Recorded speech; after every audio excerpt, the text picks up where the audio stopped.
Okay, just hold on for a second. I'm just starting to set up stuff.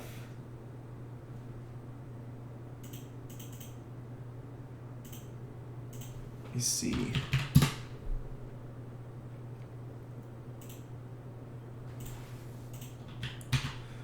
I'm just gonna announce a stream on my Twitter.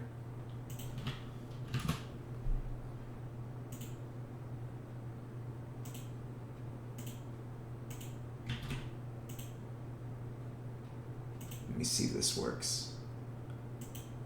Okay, cool.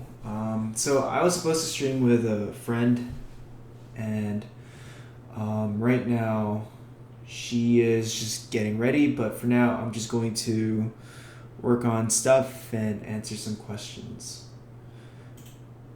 It's late at night, and I know everyone's stuck at home streaming right now. So, hey guys, it's Nico. So, what I'm doing right now is I'm actually working on a project where I'm trying to animate a trailer for a comic book that's going to come out sometime this year. And right now I'm just working on a few shots for it. So, I usually use TV Paint. And also, if we have questions about animation or storyboarding, I will answer them, and I'll try my best to answer those via demos and so on. Okay. But yeah, anyways, I'm just gonna get started. And I know, so this shot, I just did the math for it. I know it's 70 frames long from the animatic I made.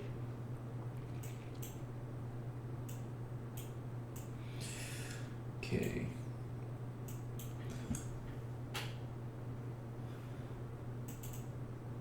But yeah, we're all working from home. Our job is allowing us to work from home, which is really, really nice. Oh, let me just get...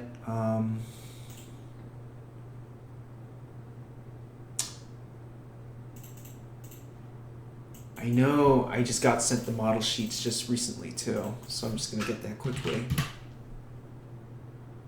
Okay. Sorry, this might take a just bear with me. Okay. Dun. All right. Wait, what am I searching for?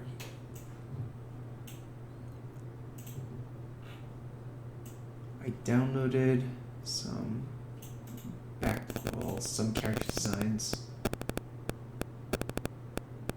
Just double checking everything.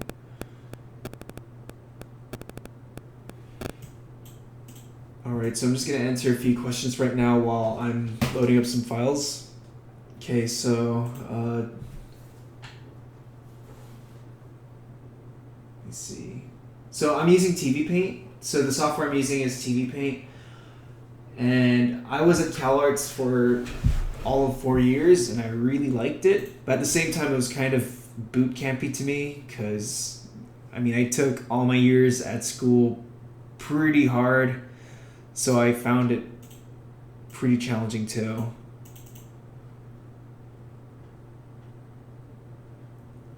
Hey Jessica.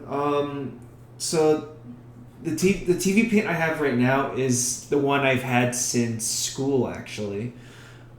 This is TV Paint 10.5, and I got it when I was at CalArts, and at CalArts we had, I think, a 50% or more discount code. So I've been holding on to this old version. They're on version 11, but I've been using 10 and 10.5 for a long time. Okay, I know the end frame of the character.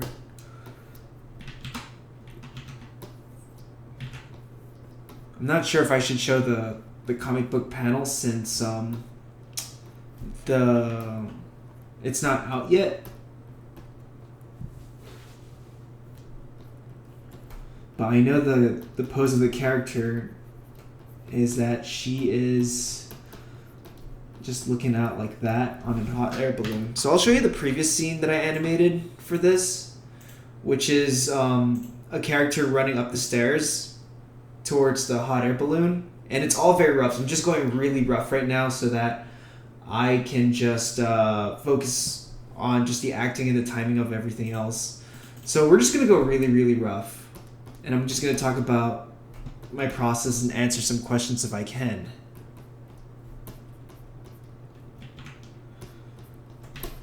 So right now I'm kind of just doing a layout pass. Nothing too crazy. And I think the layout pass doesn't really showcase, or it doesn't really summarize what the actual performance is. It's just there for staging purposes, really. And I'm just being really, really rough with it.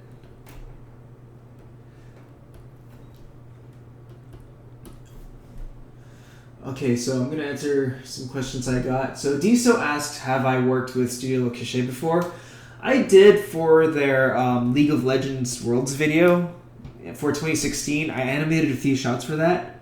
I think it's called Ignite, or 2016 Worlds Ignite. I can't really remember, but I worked with them back in 2016. And it was awesome. Those guys are awesome. I know her nose is supposed to be smaller, or I'm just going to make it non-existent right now. Okay. And I can always fix this on later. So this is going to be my layout pass. So I usually do a layout pass because I want to make sure the proportions of the character stays the same. Also, keep an eye out for next weekend. I'm also going to upload the making of the Dream Bandits trailer, so you're going to see some pencil tests and work process videos of that. And I'm also going to talk about how I managed to finish animated trailer while on top of a full-time job. And Jessica, thanks so much. I know you're like really awesome because, one, you're also really talented, but at the same time, it's so awesome getting support from you. So I think I'm going to have this character... I say a lot. I'm going to have this character side profile first. She's turning to get into that shot.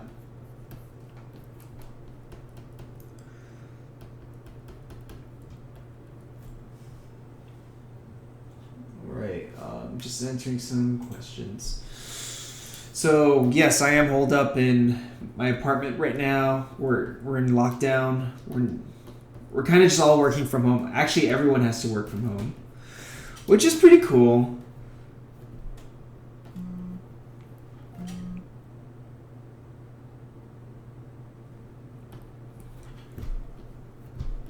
Gonna have her here.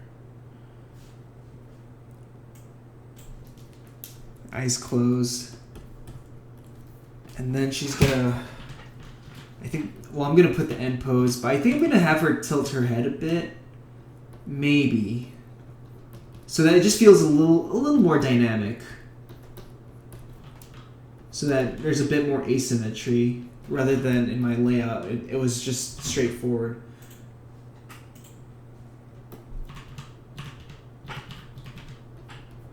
Alright, just so while I'm working on this, it's kind of hard to focus while answering some questions. So what was how do you toggle between the pencil and the eraser? I just do it by hand because it's all on the left side of my screen. I should have set some keyboard shortcuts, but I have not done that yet. And that's, my fault. Okay, so what was the hardest thing for me that I've animated? That's a good question because every animation that I've done, nothing's really it's always new to me, so I've never really had a go-to easy one to think of. Easy thing to animate. I think the hardest thing I've animated, when I think about it, was probably the dragon transformation that I've done years ago, because it was also really challenging to keep track of everything that was happening in that shot.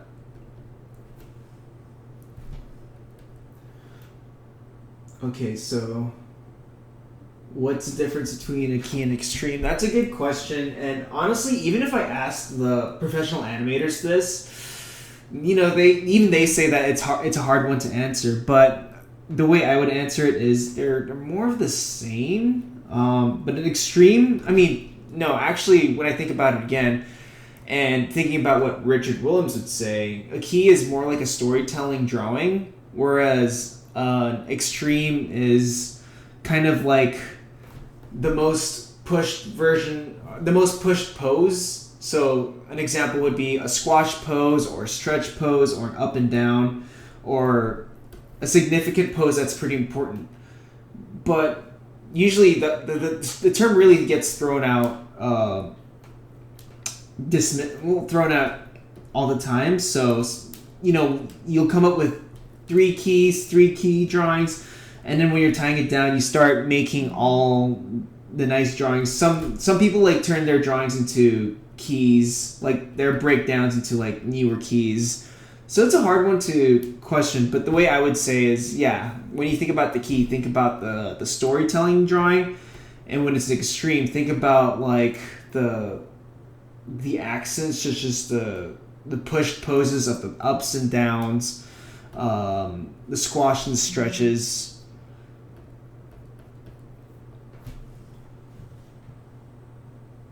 Okay, I'm just answering some. I'm also really out of it because I was just working all day today.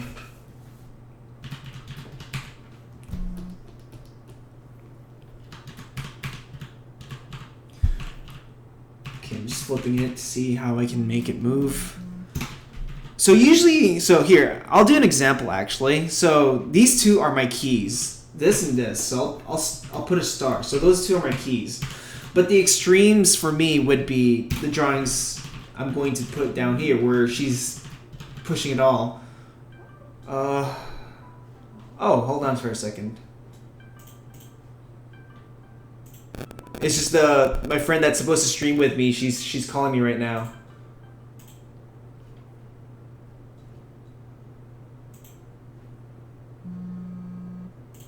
Hey.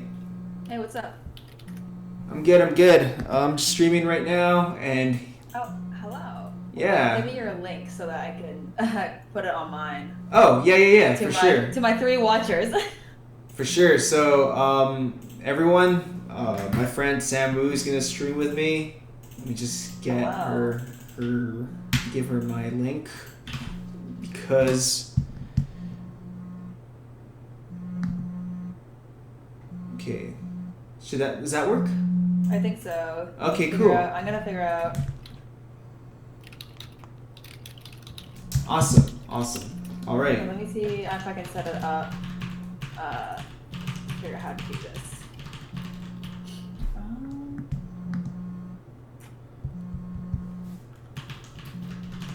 Someone asked if you're a fan of BTS. Someone did actually. Yeah, I'm going through each question one by one. Because there's so many, and I'm trying to do some animation work at the same time.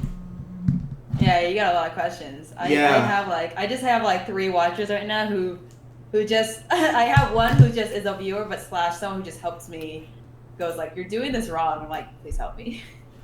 Okay, wait. He's very nice. I've been. I'm so like out of it right now. I'm like trying to get everything together. So how you doing, Sam? I'm good. I've just been working a lot at home, so that's been pretty good. That's been everyone.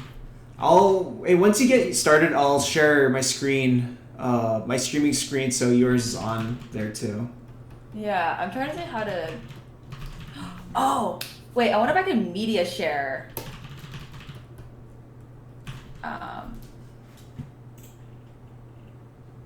I think I know what to do. Okay.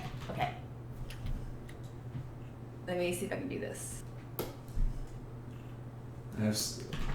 I should have like a friend with me that kind of just reads all the questions for me and I just answer on the spot rather than me having to read them.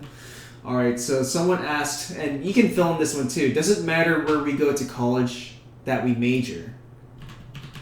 Yes and no. Yes and no? It's just like I do know who you are. Yes and no, it kind of does, I feel like, don't you think?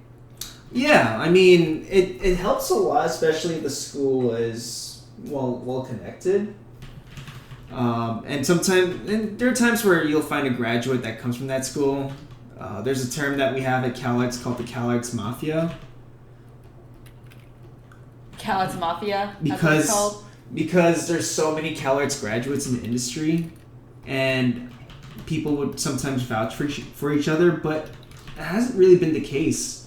I mean, no one has ever brought up CalArts every time I accepted a job.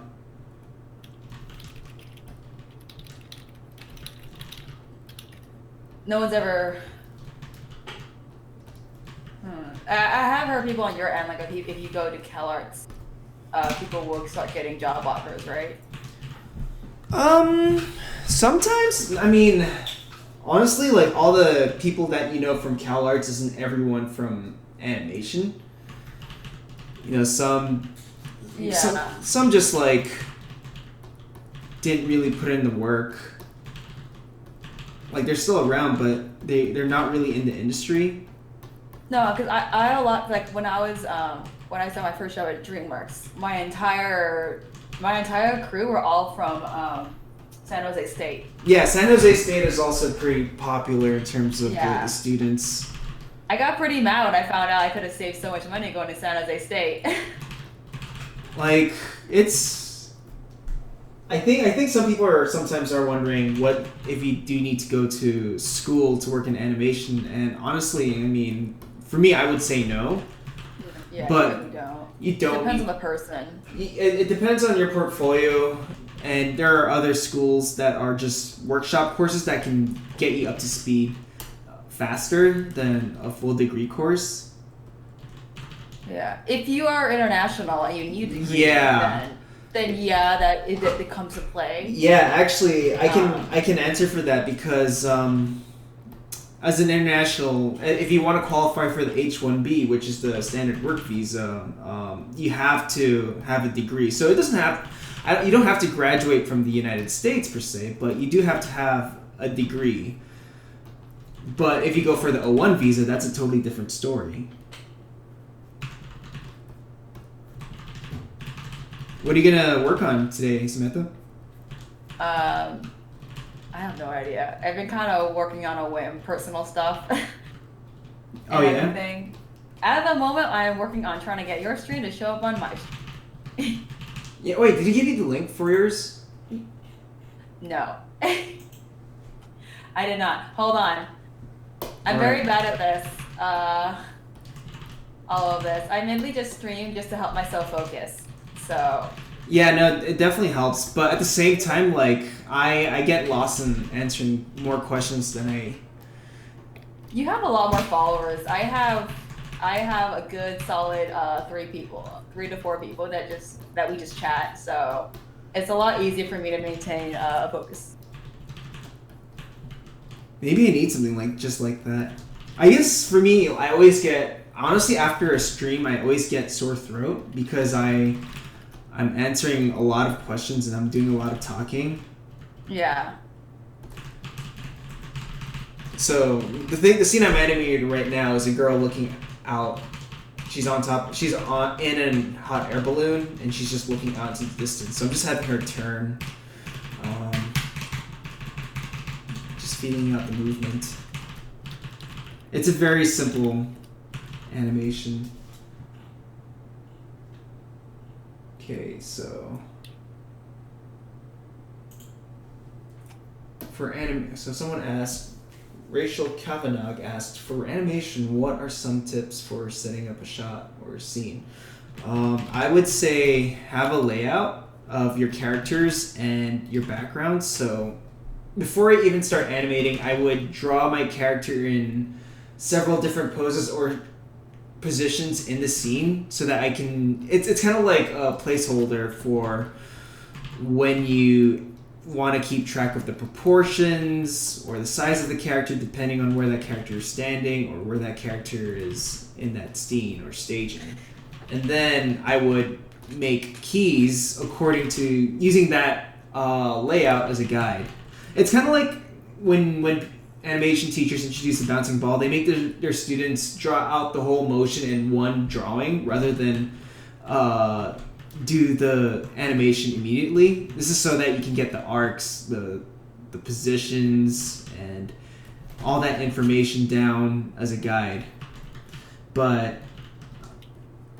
it's also a very useful note when you're actually making layouts for animation. Okay.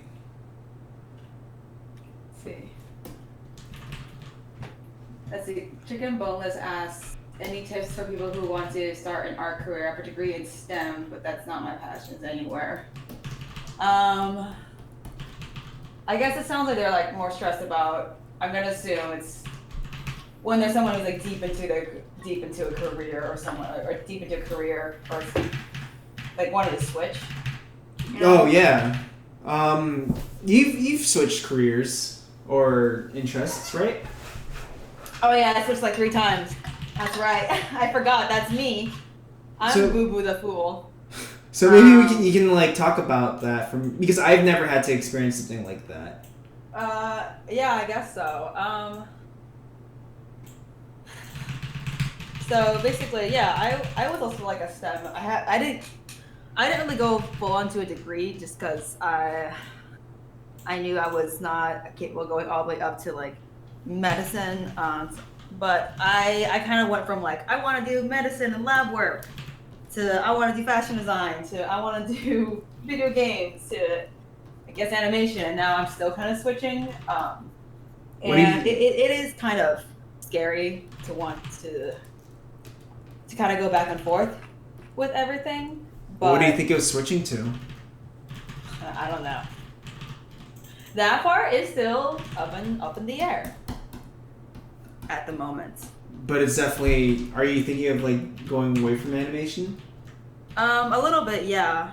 But I'm not sure. Maybe maybe it's not like animation completely, but maybe just like entertainment animation or children's animation overall. Okay. But that's it. It really depends. But I think it is kind of scary when you feel like, oh, I'm so deep into my decision, you know.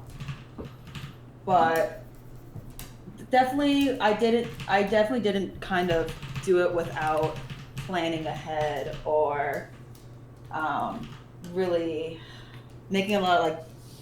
I thought about it a lot, you know. Every time I changed my career path, it was definitely months of thinking, and I would ask my peers, not just my friends, but just close ones. Honestly, I would ask people I would trust that have good, wise decisions. I'd ask mentors and everything. I would have backup plans too.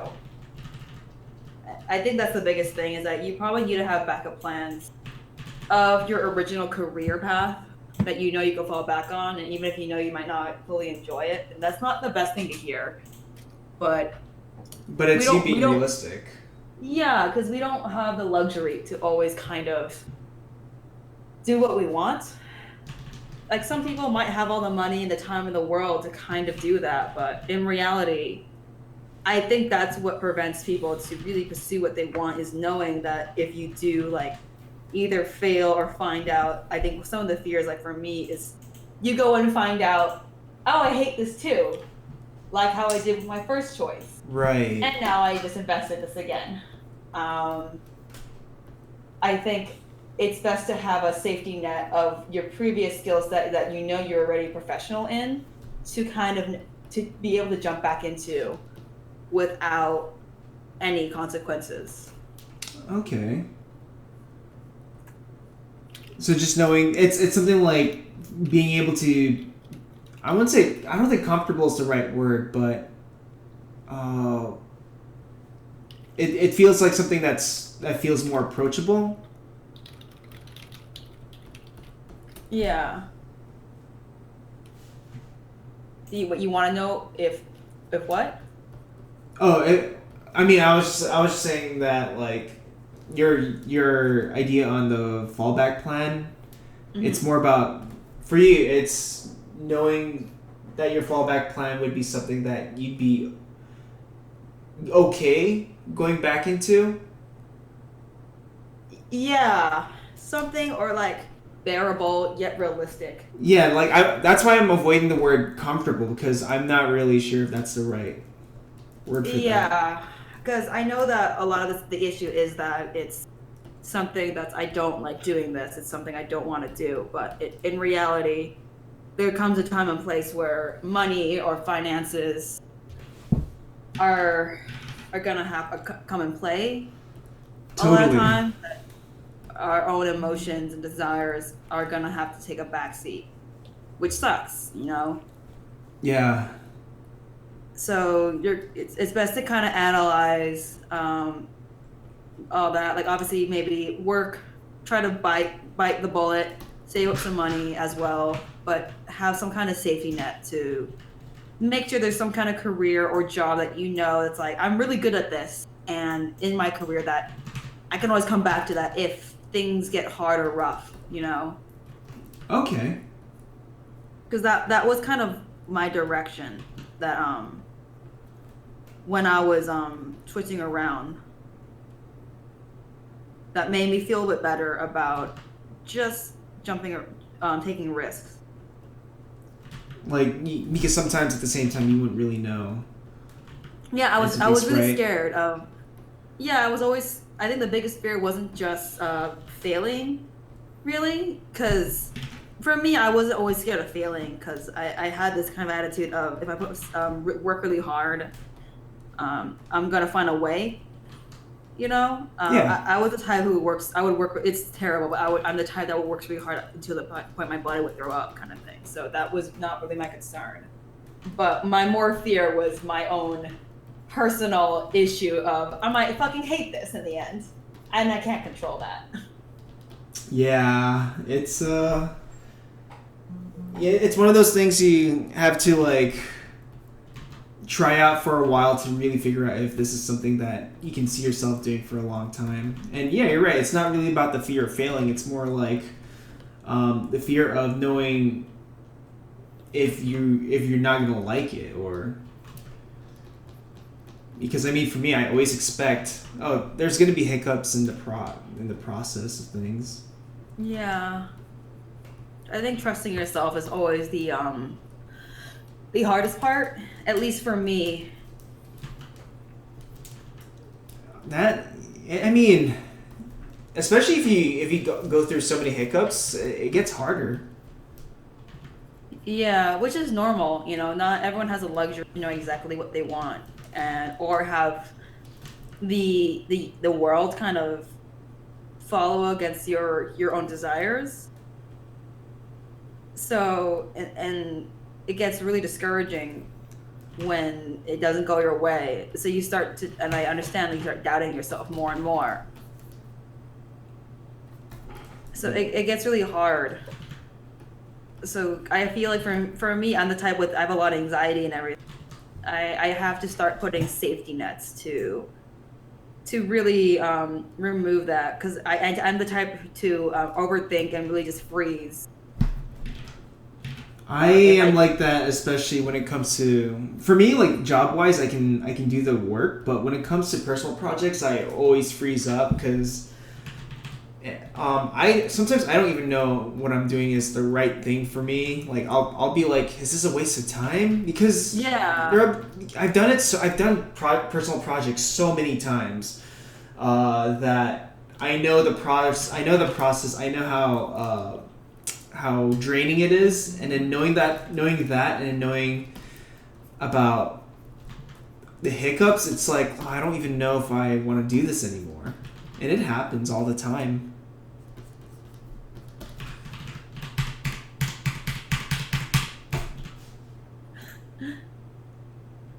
Oh, so Rodrigo asked, does your friend Tan Dang, so T, so does he have a T. portfolio or social media?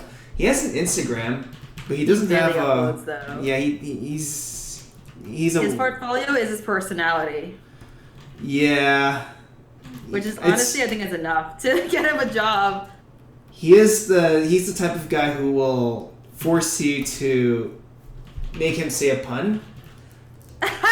Because there are times where I'm just talking to him and he's just like, I can't think of a pun right now, but he'll say like, oh, what does that remind you of? And I'll say it reminds me of a tomato. Oh, well, then he'll say something with that word. Like he just forces you to say a certain word and then he'll say his pun. It's like he's that kind of guy.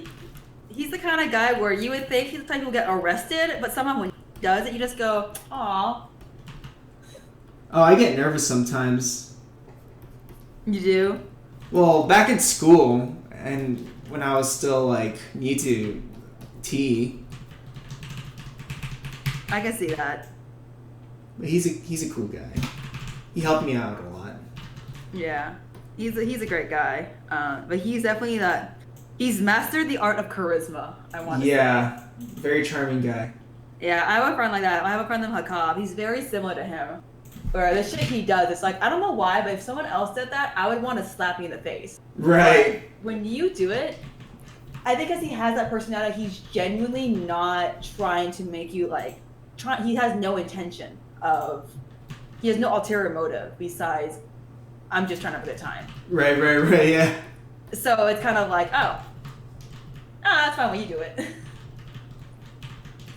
Oh, I'm gonna show these. By the way, I'm just gonna show these guys how to do the place and trace. So, so the place and trace in animation is kind of like because I'm trying to in between heads in different positions of the keys. So the place and trace is when you grab your drawing, your two different drawings, and align the head to the body of the drawing that you're trying to make an in between for. So here, I'm just gonna, in TV Paint there's an option for this. You just click the light table, you click these pegs over here, and it allows you to move that onion skin. So when I move that onion skin and align the neck and the head to the position of what I had for my rough, I can just make an in-between here, and it can still retain proportions. Anyways, that's the quick thing I just wanted to answer. I'm just gonna see. 3D Graphics says, I always believe that skills are transferable. Anyone with art design skills can enter many career paths. Photoshop, screen printing, screenwriting, animation, etc. It's all the same skill. Oh, in terms of like software you're using? I think just like going anywhere. I think he's kind of like running off what we were talking about with the person who's trying to start a career, changing careers and everything, and a little bit nervous. Oh, okay.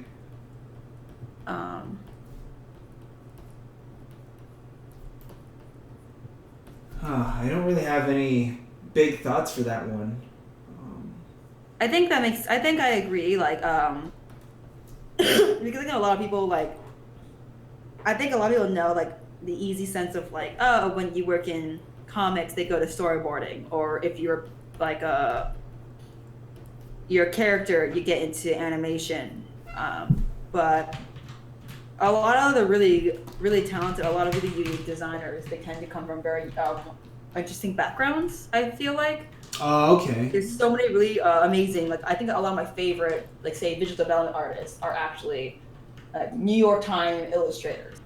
Oh, like Peter Kassav and... Yeah, because they have super unique styles and everything, and they're able to, they have that almost surrealist storytelling style that works well for visual development. Not just for style-wise, but they're able to convey storytelling and tell a message. Have you ever? Visuals. You've They done have to in just one image. You do comics time to time, don't you? I used to, but I stopped posting it in public. But do you still work on them on your own spare time? Yeah, whenever I feel like it, but I haven't in a while. I'm working on a new one right now for myself. Anyways, I'm gonna drop your Twitter onto the chat. So because I think someone asked if you had a channel, but I don't think you do. I have a Twitch channel. I'm gonna make a YouTube at some point. Like I'll post my speed paints when I figure out how to properly record without my webcam on the side, so you see a hyper speed up of me in my head with my mouth flapping around. By the way, so I'm not like, so I'm not like answering questions properly or having a good conversation. Sometimes I get really lost in the process sometimes. So, if my answers feel a bit too, like even with you, Sam, like just talking, if I feel a bit. No, there's no right way of doing it. Thanks for the follow, Alien Man. There's no right way. I mean, I used to do a lot of live streams back when I was 15 with my friend, and it was almost like pseudo talk show podcast of like my brother and me kind of style, where we would just talk about the most random shit. But it was a shit show because there was like 8 of us in that Skype call. I don't use Skype anymore, though. No one does it. I don't think anyone does besides business calls, really. I only use like apps like WhatsApp to talk to people in the Philippines, but. Oh yeah, you're like people love WhatsApp overseas. Yeah, I mean the Filipinos. A lot of my Filipino cousins, they like using Yahoo still. Oh my god. I forgot about Yahoo. This one guy tried to ask me out on Yahoo. Through Yahoo Messenger? Yeah, like in junior high, obviously. Yeah, I don't know why it's so big over there. I don't know either. Yahoo! What else? I forgot about that. I was thinking of, I'm thinking of Yahoo. There's MSN. MSN Messenger. Messenger. I haven't used that in a while. I just replayed the game Emily is Away. Oh, is it new? No, it's super old. Wait, which one is that? It's that a Messenger indie game where you're just like you're just texting this girl on AIM. It's an indie game. Yeah. It's always the indie games I only learn about later. I'm late on every game. I know. I want. There's so many games I need to catch up on, but I sometimes get lost on like work stuff, and I need to chill. I need to chill. I've just started replaying. I only just started playing games again. Oh, Oblivion. Nah, I'm pausing on Intruder, that right now. stop right there. No, at the moment I'm playing World of Horror, and Valhalla. Oh, okay. But I need to figure out how to get my Xbox controller to work on my computer. It keeps freaking out because I want to play Sonic again on my computer, but it just keeps rebooting. Classic Sonic. Yeah, I want to play all Sonic games on my computer, but it's just obviously because playing with the keyboard fucking sucks. Oh yeah, you should actually. I downloaded a PlayStation 1 emulator and I've been playing it with the PS4 controller. I might need to get a new controller just because I have the 360 controller, the wired one, and it just is not registering it. Like it keeps rebooting, and it might be because I have Windows 10 now. I don't know. I really don't know. I keep looking online. I gotta figure it out. Yeah, there's so many like guides and like how to play your whatever controller on the PC, and you download this weird program that allows you to do that. Yeah. Yahoo Messenger has been discontinued support for Yahoo, and it's the service and access to chat histories. Wait, what? Huh? Interesting. Wait, Tunico, you said that people in the Philippines are still using Yahoo, right? Messenger. One of my cousins, to be honest. Yeah, because my moderator says that Yahoo Messenger hasn't continued has ended in 2018. What? So I guess is it like in America it doesn't work, but in the Philippines? You know what? I gotta confirm something. Maybe someone in the chat who is in the Philippines, because I think I saw someone messaging from the Philippines can confirm that. But it has been a while since I did ask my cousins. Yeah. I mean, there's like a lot of things where some stuff still runs in other countries, isn't it? Like Blockbuster. I remember I saw a bunch of Blockbusters in Italy. Oh, we still have Kenny Rogers. The restaurant, Kenny Rogers. I've never heard of that. So you know the singer, right? No. He's this old time singer, but he also had a restaurant chain. I know the Philippines are really into old school rock. Oh yeah, they love their Journey. Oh, Journey. Oh. Well, they only like it now because I don't know. Is the lead singer still Arnel, the Filipino guy? He was like their replacement. Why? I mean, when there's a Filipino with a big thing, like there's mad Filipino pride. Yeah, no, I get it. It's like I think it's any ethnicity when they make it big in the States. They're gonna like you're just gonna hype up about it. It's that support. I think someone asked what was that star on when you were anime at one point. Someone says they're still using it in the Philippines. Yahoo still is around. Okay, yeah, I'm still like reading through the questions. So, and you know, there might be questions that you might also have thoughts on. So this one I'll have to come back to soon because that looks like a big one. But there was one that you might have a say in, which is about illustration. So I just like it, but I don't know. We'll see. Is it normal to have a style for animation and other different for illustration? That's what I learned. Oh, like multiple styles kind of thing. I think so. I mean, or you can just talk about style. Yeah, I mean, I don't have. That's like saying, I guess yes and no in the sense of like I have my style for work, as in I don't have a style for work. I do whatever my client tells me to do at work, and then I go home and draw whatever I want at home. Because for me, I'm not one of those artists that get to do developmental styles as often. I do sometimes, but even then, usually developmental work, they still have a certain protocol of what the style, like the kind of look they want. I know for feature is different. Like they get a bit more free flowing with that depending on the movie. Like in terms of like exploring a style? Huh? In terms of exploring a style? Yeah, like I think that's a problem with like when they talk about style, it's like the art books and everything, they're gonna show you the pretty ones because that's what sells. And that's only for certain studios. Right. And usually that's also really, really early in development when they have zero idea where they're going. And they're just hiring artists sometimes to just pitch the idea of like, they're more getting the movie. That's not like, you know, they're not going to use that style at all at times. Yeah, because, you know, sometimes I see the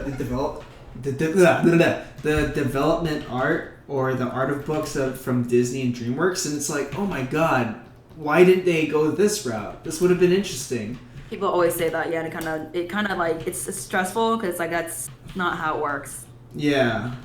So it's like that artist was just like probably there for a gig, or inspiration. Yeah. Yeah, they're just there to get inspiration for the vibe. They just like their vibe of it, like their whole the attitude they're giving off.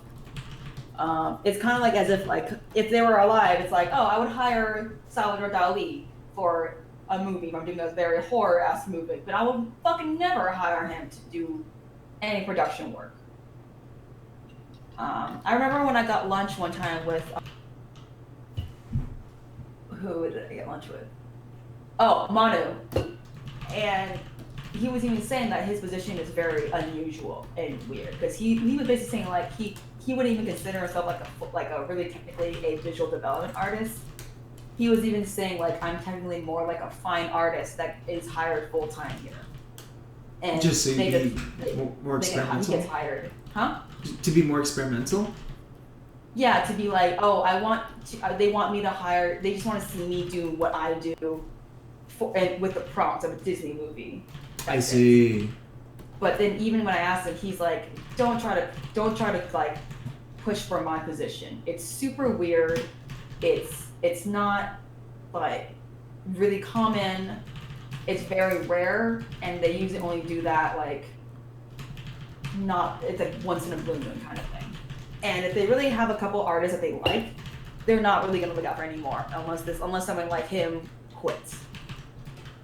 Yeah, I mean, I can kind of relate to that because there are many gigs that I took, like animation gigs that I took that, you know, I wouldn't recommend anyone going into the industry, well, the American industry, looking for just animation gigs, because there were times where I only got a job because I knew the person and I also knew the workflow they were looking for, but it's definitely not an everyday thing where they're like, oh yeah, we need 2D animators like this and like that. But if they really need it, yeah, they'll look for you. But it's not. I wouldn't say it's common enough for people to expect that as a job. Yeah. To be honest, I think a lot of artists, they tend to struggle getting work because they expect you to hire you for your style when your style might get your attention as advertising. That's what I think. That's the best thing why I got work. Is my art teacher was very honest and blunt. He's like, your style is just you, and it'll explain what your personality, which is good, you know, and it'll explain your taste. But your work maybe is good. Put your 100% because it'll get your attention as advertisements.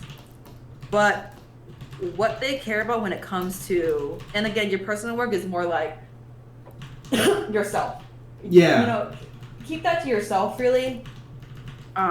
But when it comes to, if you're trying to draw a style for animation, all they care about is, can you do the work? Can you adapt to whatever style that we want on short-term notice? Especially when you're green in the industry. They're not going to ask you to develop anything. They're not going to care about your ideas. They're not going to care about what you make.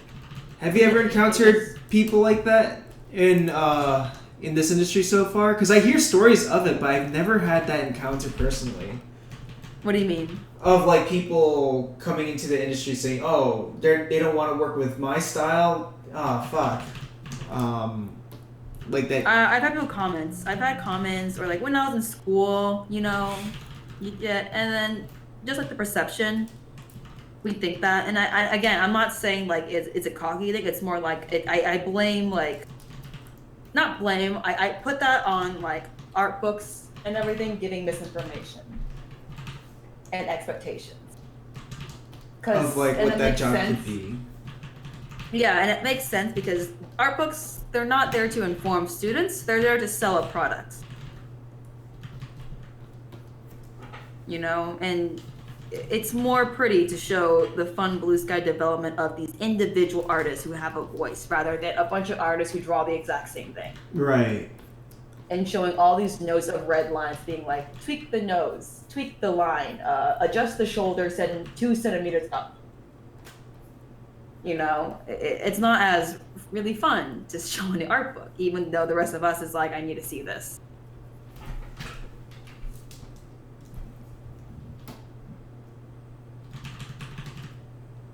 Like, I never really have any expectations when it came to art books, because I think all the art books that I looked at, they were all so different from each other. Like, the ones from DreamWorks, there was a time where Disney was coming out with great art books, and then DreamWorks, their art books was like, oh, look at this shading that we came up with to make the grass look realistic. And it was just like all screenshots of a movie. Yeah, screenshots of a movie, or like a selection of just matte paintings. And it's like, but we want to see like actual art that was just like done on a table or served as inspiration. Yeah, I think it gets tricky with all that. And then not saying that you should be either a generalist or a specialist. And then I think that part also depends on you. Because a lot of artists who are just specialists on a certain style, I have friends like that, and then they get work. There's pros and cons in either or, you know, whether if you're a journalist, that means higher competition in different ways because a lot of people do generalist work, and so you have to compete with a lot of other artists.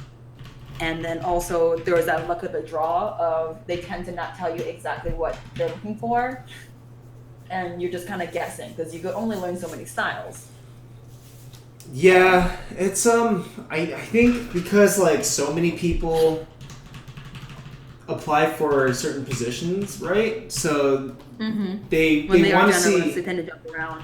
They also want to find people who fit well for a show. So it's not really like if they can just match a style. That's one thing, but it's also like I feel like the tastes and It's not just style; it's like what you design itself. yeah, or like who you are as an individual too. Like for someone like me, I go for more drama feature stuff, and honestly, like if I were to try and do a test for something like Pickle and Peanut or Adventure Time, and I mean that would be a very hard competition for me because although I do have the skills to imitate the drawing style, to get the tone right, and to get the aesthetics right, just to fit in, like there are other people who are way more qualified. That's why there's this thing. I mean, in animation, it's all about it's like casting. their ideas. They can make better ideas come out because they have a natural instinct. Right, because some tests are just like come up with a monster, and it's nothing specific. So That's the thing. They want to give out vague ones. That's when it's like, we give you nothing, and we're gonna see. yeah, like if you can fit with this show. Yeah, we're not gonna give you anything, and that's where it gets harder. But when you're a generalist, because they can't tell, as opposed to a specialist, that's where it gets harder because there's obviously less positions for you out there, like job offers. But then, when you do get job offers, they're not really gonna mess around you, hopefully, as much. Usually, someone will just try to mess with you, like mold you. But usually, they know exactly what you are, exactly what you offer, and they're gonna hire you for what you have. Two, you won't have to worry about being replaced because they're hiring you because no one else can do what you can do. Like I have friends like that, and they never worry about that kind of issue. The only thing I can say is, like for people who want to have, I wouldn't say style, but more of a personality, is I would always say work on your personal projects because like having that also helps define who you are as a character too, what your tastes are or your background. Because as far as drawing goes, you can learn pretty much the skills needed to be able to replicate a different style drawing wise, but to be able to cast well in a certain project, I think it comes down to more character and what you're able to contribute on the table. Yeah, everyone can learn technical skills. That's just kind of like work. The personality part, that just comes with living your life. That sounds so cheesy, but like that just comes with living, man. Right. It's life.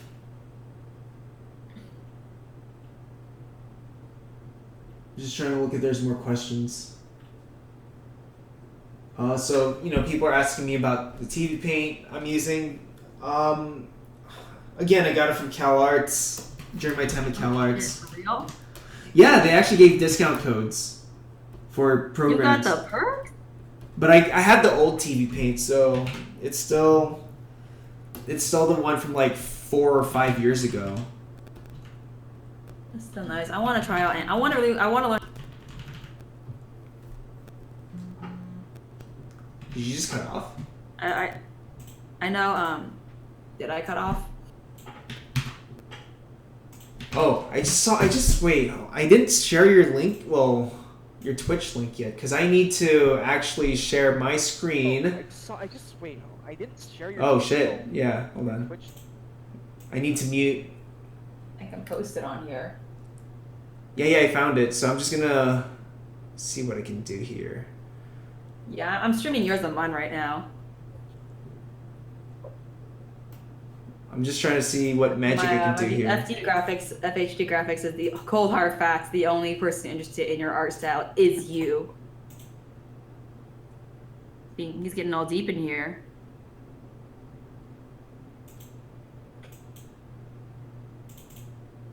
Why can't I?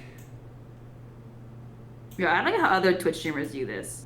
took me like a whole like 20 minutes to figure this out. Are you using like what did you do for your OBS to have it?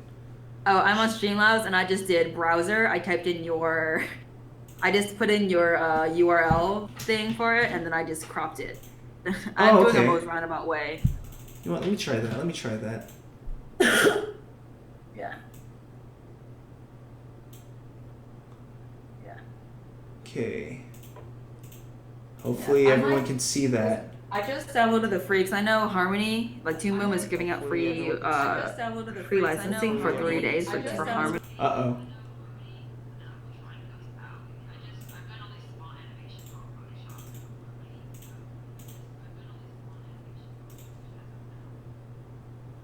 I just glitched out. Yeah. It's because like I'm having so many different...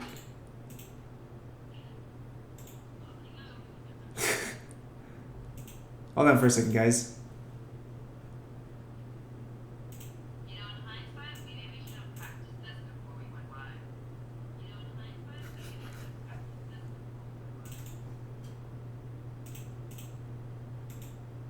I'm just trying to find a way to mute your window.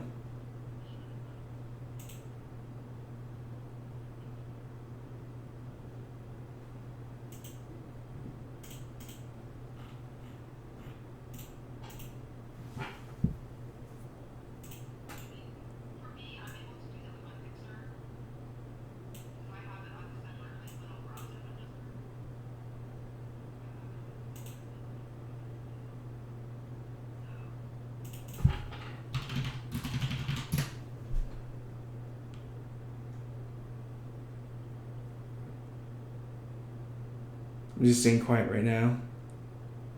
It's gonna echo, that's why.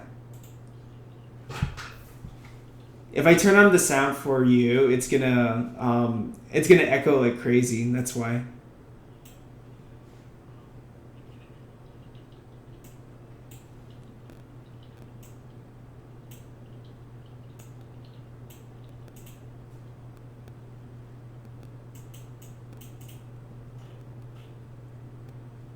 Alright, I'm just gonna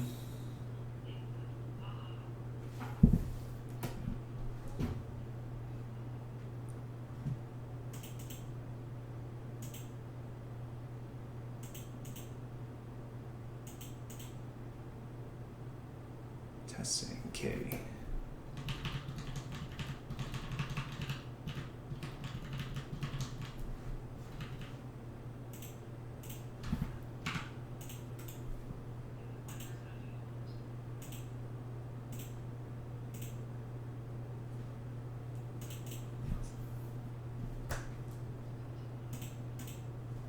I need to get Streamlabs and Oh, you figure that do? out. Yeah.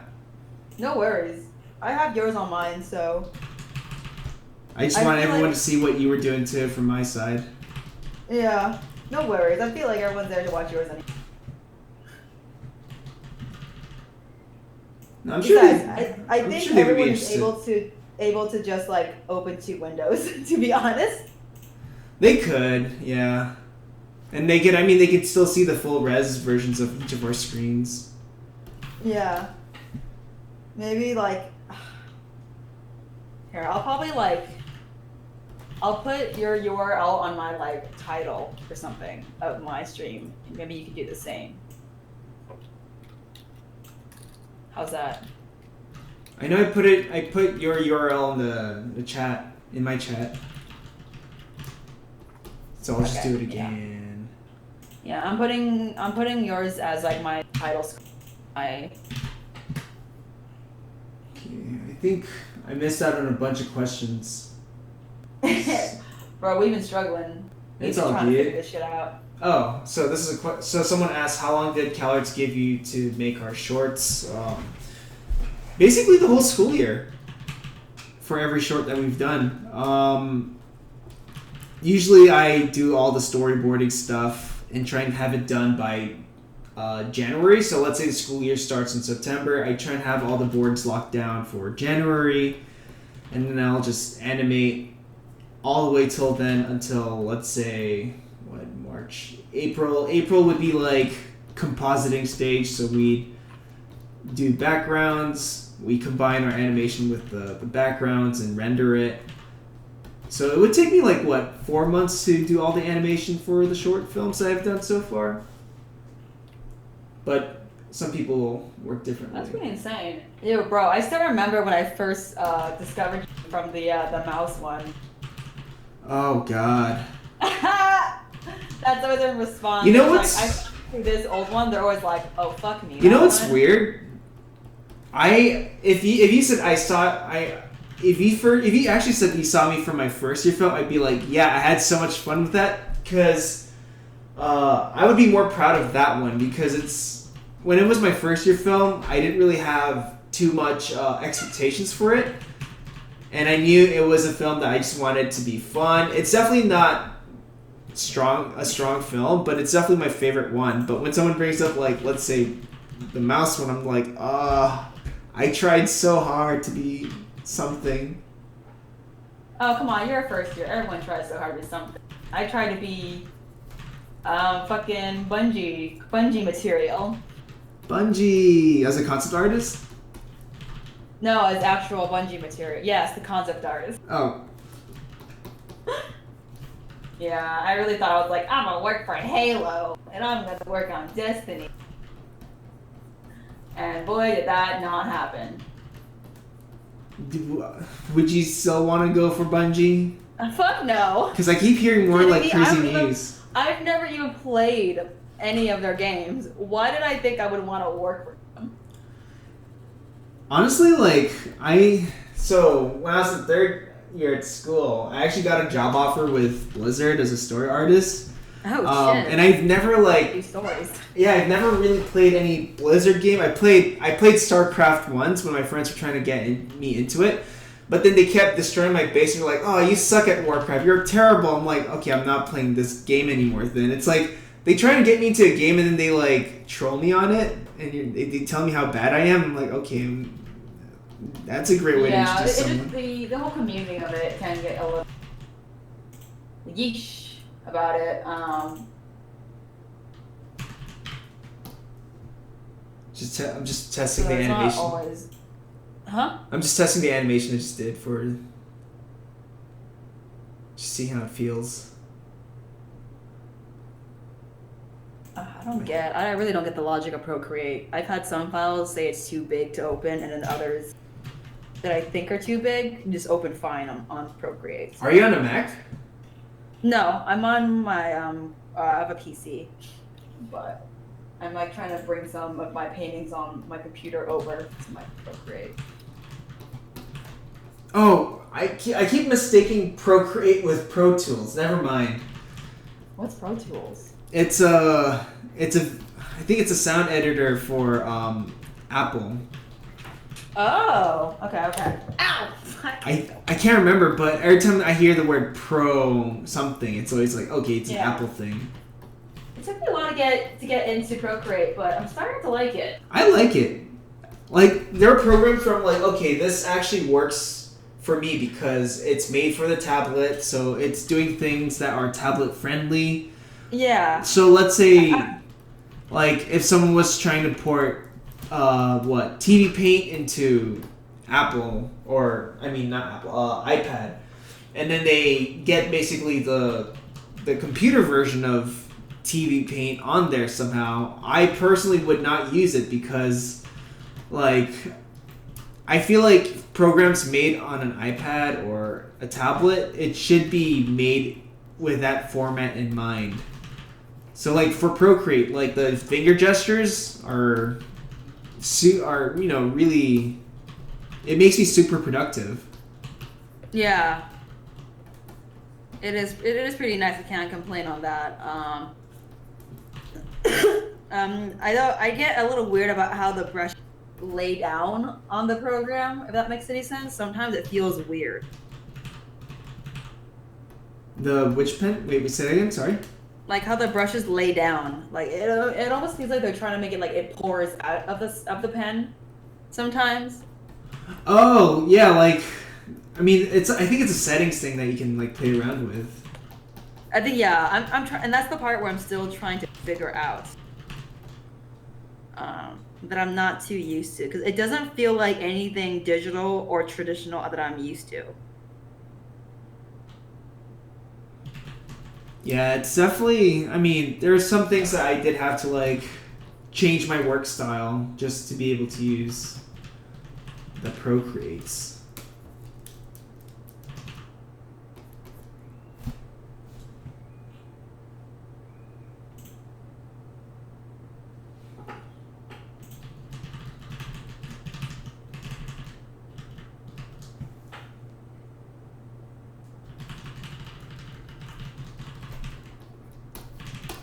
Oh man. I wish I got more into what's the word? What's the word? Clip Studio Pro. 'Cause I feel like that one has a pretty good animation program, doesn't it? Someone just mentioned it in the chat actually. Yeah, JB Park said CSP has a free 3D modeler software now. But what's cool about Clip Studio Pro is not only does it have animation features, but you can also bring in 3D models too. Yeah, because I know a lot of manga artists will like use that a lot. It's smart, yeah. Yeah, it's pretty handy. I mean, sometimes like if I wanted to like draw a head of an animal at a certain angle, I would load a 3D viewer online and just use that as a reference. Oh yeah, that definitely comes in handy.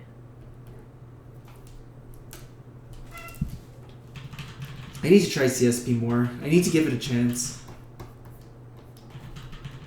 That one, and that one is definitely like I need also the same. Getting used to the layout is tricky for me. Wait, say that again? Getting used to the layout and the brushes. It's always the brushes that. It does look weird. How it feels. I haven't really played around with CSP, but it does look, to me, when I look at the layout, I'm like, it feels like a bootleggy program. CSP? When I look at it. I don't know how, I haven't used CSP for the PC, or the full-on for computers. Just on the Apple? Just on the iPad? I only have it for the iPad. I don't know how it is for computers. Because I'm sure that one has like a lot more features, right? Or like a lot more intensive like layout, I'm gonna assume.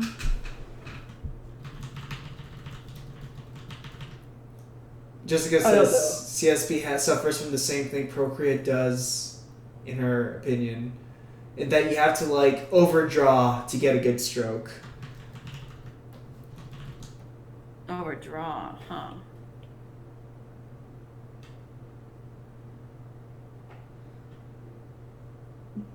Does that mean? Do you mean you get the stabilizer working though? There's that stabilizer tool. Yeah, I played with the stabilizer in Procreate. I really like it. It makes my drawings look nice. Yeah, I do like the stabilizer because with digital drawings, it's a little bit overly sensitive. It's like, all right, even in traditional drawings, they don't capture that much movement. Yeah, it's like it's being too smooth. Yeah. Oh, actually, I think because of lack of texture on the screen, it starts like getting every bit of your movement. That's like, okay, this is a little too much. Actually, I mean, when I did freelance for this Disney animator, he also said that he misses the thing that's stopping him from using the tablet is it's the screen, or drawing on the screen, because it's so smooth. Yeah. And that he just likes that texture of a paper. Yeah, I don't blame him for that.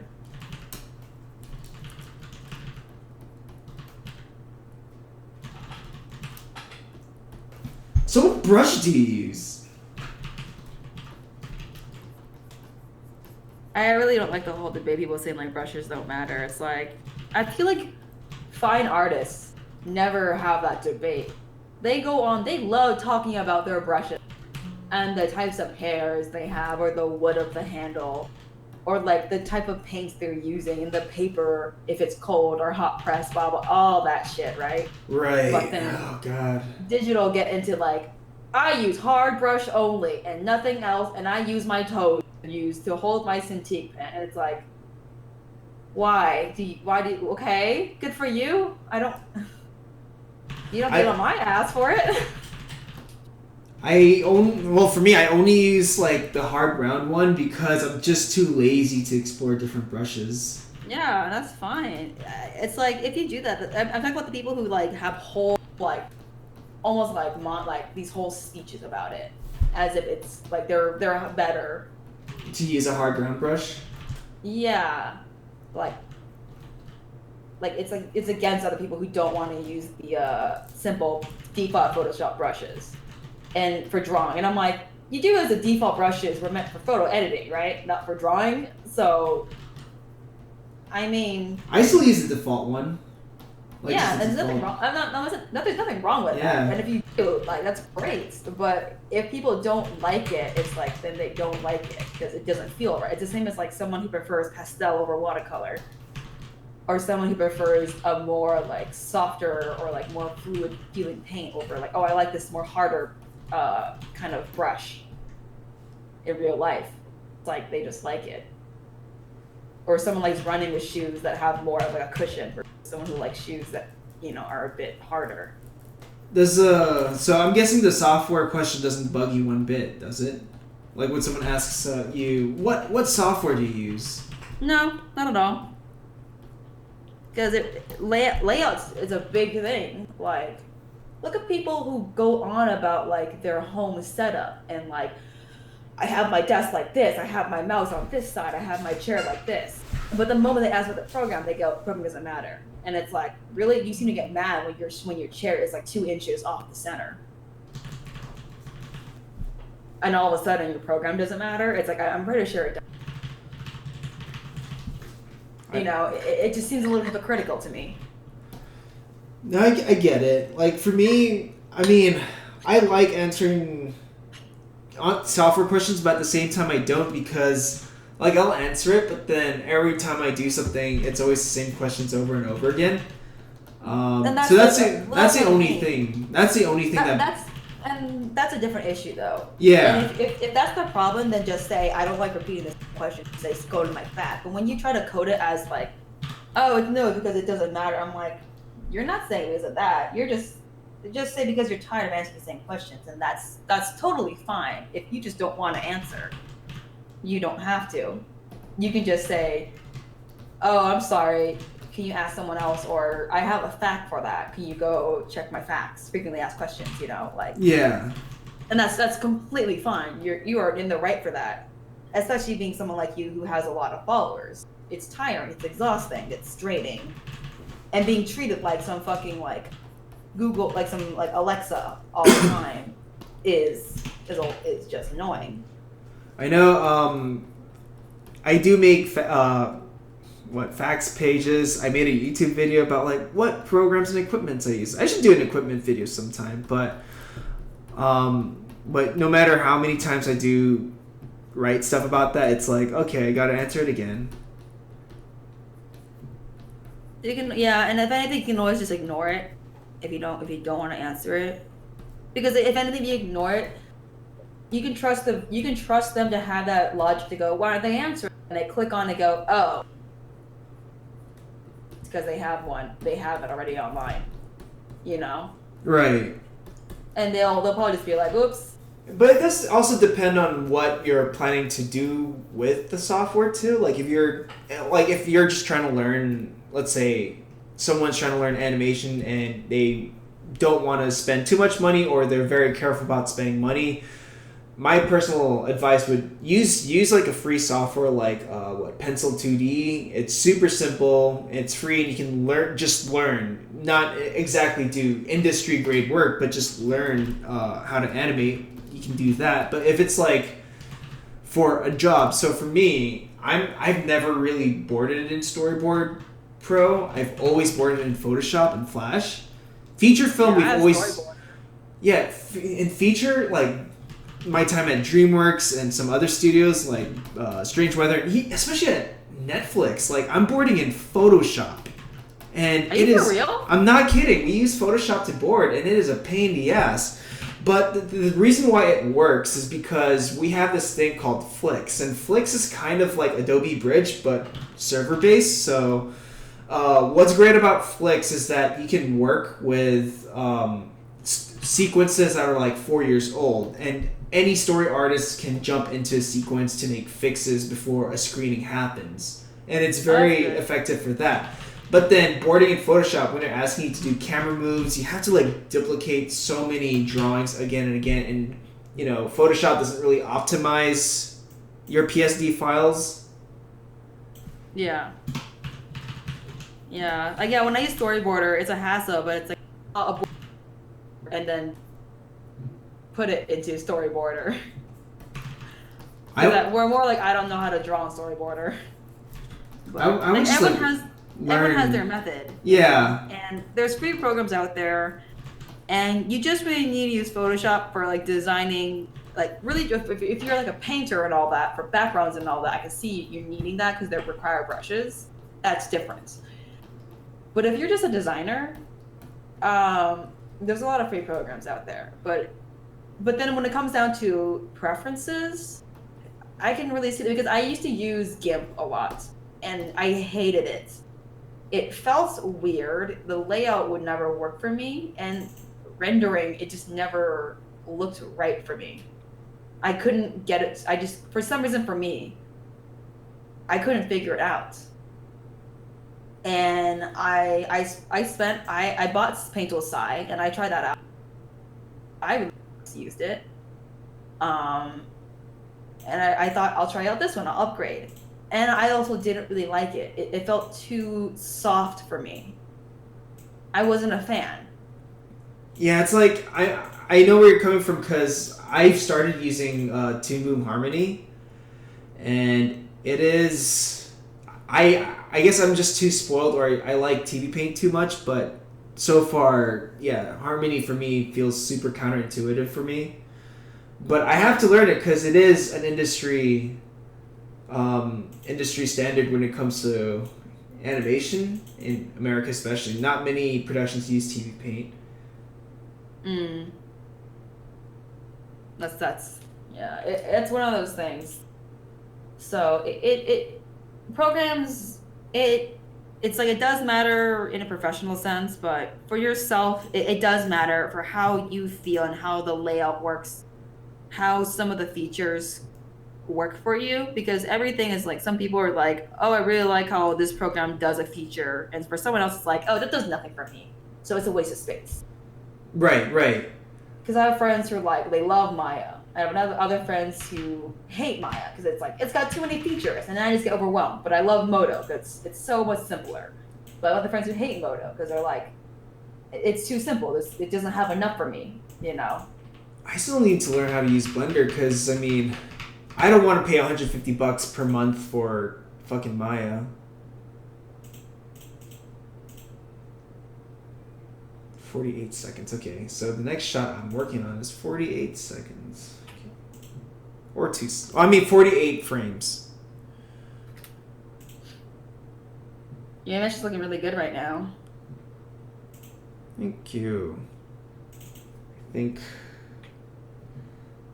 this is the shot that I'll have to work on. Okay, 48. Okay, so the character in the shot just waves. I want to show the trailer, but at the same time, I don't think it's... I think they want it to be a surprise, so it's all good.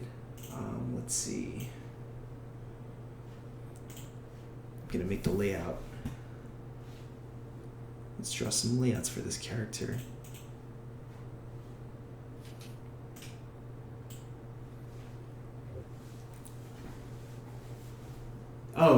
So someone asked if we tried Blender's grease pencil. I've only tried it for a few seconds, and then I was like, oh shit, I'm late for work. But that is a classic Nico response. I need to actually sit down and really, really learn it. I've never used Blender before. I'm not much of a 3D person, to be honest. I used to use Modo and ZBrush a lot back in school, but I forgot now. Wait, I can't remember Maya. We learned how to use Maya in school, but I don't remember anything.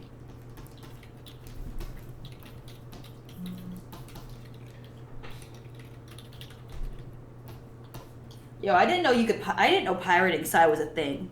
Am I the only one who bought Psy? I think my friends in the Philippines, they pirated Psy. Dude, am I the only one who fucking bought Paintool Psy? Because I just saw that like what your program says about you, and that with the whole thing. It's just talking about like, oh, like this thing actually cost $50, but you didn't know that because you fucking pirated it. I'm like, I knew that. I didn't know you pirated it though. Like, am I the only one who actually paid for this shit? I know. I've been so scared about like getting pirated stuff because my old computer, it messed up with the Windows, like the internal settings of the files. Because like to make some of these programs work, you have to like do changes to your computer. Yeah. And I was just like, maybe if I'm really desperate, then I'll do that. Yeah, pirating programs gets really tricky. But nah, at the time when I got it back in junior high, I didn't know pirate was a thing yet. Actually, I think I knew. I mean, I used LimeWire. LimeWire, yeah. It was called pirate. I wasn't aware it was called pirating. I just thought it was called downloading. But I only knew songs, like pirating songs. So I just saved up for Psy with like, you know, allowances and all that. I remember I got a pirated version of The Sims 2. And in The Sims 2, like, I got it from a very weird shop in Indonesia and they sell pirated stuff. And the build mode doesn't work. That's the only reason why I buy The Sims in the first place is to build stuff, but then you know that wasn't included, and the person who made the pirated version of this game, The Sims 2, made a really badly written README file. Like the English was really bad, and it was also very trolly. Like it'll say stuff like, "Oh, you have to do this to your PC, do this." And if you can't do that, well, good luck. Well, you can play The Sims without build mode, smiley face. And I couldn't get it to work. It sucked. So I'm like, okay, I gotta look into either the good sources or just not do pirated stuff. But this is a long time ago. The only pirated thing my parents. I only remember the one pirated thing I owned, like we ever bought, was Garfield Movie 2. Oh, Garfield Movie 2? I don't know why our parents decided we wanted to get a pirated Garfield Movie 2. Oh, no, like, we grew up in pirated DVDs. I remember we got the pirated version of, M. Night Shyamalan's Airbender? The Last Airbender? Yeah. And that pirated one, it was recorded off of a movie theater, so you can see silhouettes walking in and out of the theater. But then, like, you can also tell that the audience in that screening were, like, they really did not enjoy the movie. Because they'd be like, oh, no! You can hear them, like, groan and stuff. Bruh, that was mine. With Garfield 2, we kept seeing people leaving. Every 5 minutes, someone would walk out. It was always like that, yeah, like, that shitty silhouette. Yeah. Oh God, good times, man. Oh, Asian lifestyles, the memories. You know what I hear now? So what I heard recently, I think this was like a year or two ago, but because like the rating got so bad in like Asia, like the people have been selling DVDs from someone who just walks around the mall saying, hey, I'm selling pirated DVDs. Which one do you want? And he has a bookcase, or well, a binder of them. And then when you make your decision, he calls a phone number up because the guys who actually have the DVDs are going around in a van, and they only stop to like meet up with that vendor to give the DVD. Hey, you want some DVDs? But because like the rating scene is just nuts. That's insane.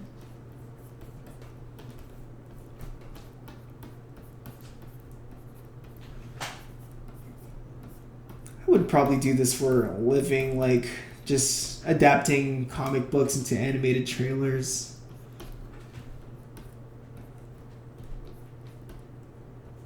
What would I want to do for a living? Armpit sniffing. Armpit sniffing? Yeah, you know the before and after deodorants? You gotta test if the deodorant worked. You know, speaking of deodorants and armpits and stains like that, I hate it when sometimes when I'm wearing a shirt it has the stains, and it always makes you feel so gross and unhygienic. But really, it's because of the contents in the deodorant that makes that yellow stain in your shirt. Oh, it's the aluminum. Yeah. You getting antiperspirants? Yeah. Yeah, that's probably why. I stopped buying antiperspirants. But then now I get a lot of sweat. Oh, I sweat a lot. Yeah, same here. I found out apparently it's a Chinese trait to sweat a lot. Really? I mean, yeah, I did do my 23andMe, and I have a lot of Chinese in me. Oh, interesting. I don't know what I have. I'm not doing those tests. I did the test to see what my health issues were, too. I already know that. I can just go to the doctor and they already told me. But the cool thing is that they keep updating it, so even if you already did the test, it's like, oh, we found new discoveries with your yeah. So like recently through my DNA they found, oh, we have British and Irish in you. But that's not exactly true. Isn't that more like it's the average of like of the location or something? Yeah. Or like where the genes came from. Yeah, so necessarily isn't like the actual ethnicity, but just like taking the location where they found it, like the record that they have. You know? Right. So maybe I think you could literally be like, nah, they were just some Filipino. They just being Filipino. Yeah. I was hoping I got 100% Filipino. And for me, it was like, I know that they're gonna be like, yeah, I'm like in Chinese, and I'm like, okay, but what kind of Chinese? There's like so many different types of Chinese people. It's like not gonna. Sweating is a common trait for pirates. Wait, what? What do you mean it's a common trait for pirates? Pirates. What are you trying to say? Because we're so nervous all the time doing piracy, so we're always on the edge. I mean, my last name implies that I'm nothing but a peasant, so. Woo. Oh, just to answer Bleeding Art's question, this is going to be an animated trailer. I've already done a storyboard of it, so right now I'm animating each shot.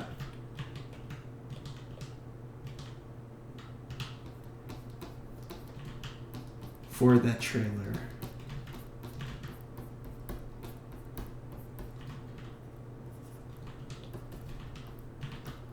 It is for Victoria Ying's comic that's gonna come out this summer. Oh, that's what you're doing? Yeah.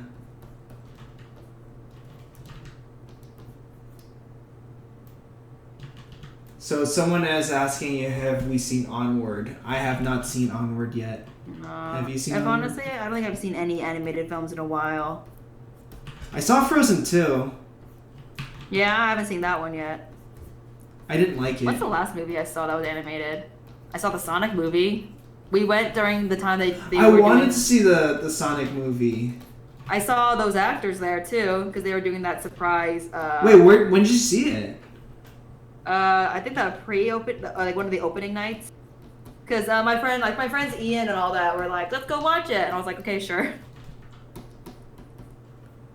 So then who's that act? I forgot his name. The voice for Sonic, and then the directors were there. So apparently they were there in the front. No one noticed. And they were like, they wanted to see our reaction. It was kind of cute because they were like really excited to see our reaction. Oh. I was just really amazed. Like the moment I watched it and I heard it again, I'm like, damn, he just sounds like Sonic naturally. It's kind of crazy.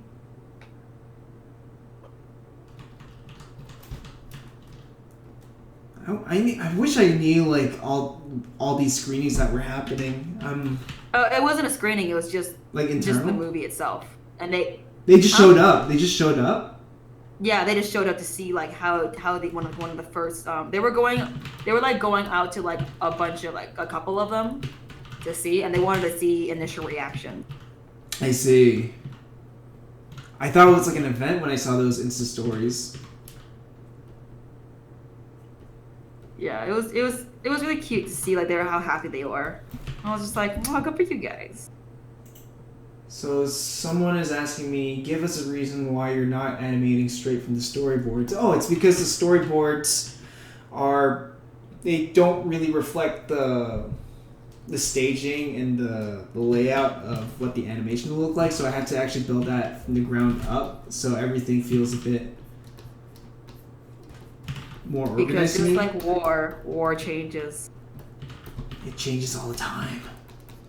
War always changes. What was that? What? Have you ever played Metal Gear Solid or Metal Gear Solid 4? No, I always wanted to, but I didn't have I never had besides a Nintendo consoles growing up. War. I really wanted them. I probably can play some of them now, but it's always like I need to first watch some of the old ones before. I'm such a stickler for continuity. Oh yeah, I get you. When I think the first God of War that I really sat through and played was the third one, and I was just like, oh, this happened. Okay, oh, that happened. And I'm still trying to play The Witcher 3, and I don't want to go back to the earlier Witcher games because they are, I don't know.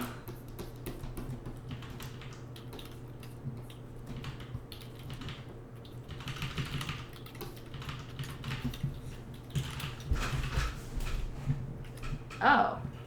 Italy says Sony's trying to get a license of Metal Gear Solid and Silent Hill. I saw that rumor. I don't know if it's true or not, but I've been seeing that float around. Like, are they trying to make a franchise for films, or more so to make more games? Now that Konami is like out of the picture. Like Konami's like doing his own thing. Oh shit! So Benjamin Ben asked, "How?" Let me read this. Reporting case. How minimal knowledge did you enter the industry with? Alternatively, how much of your current skill set did you learn on the job? I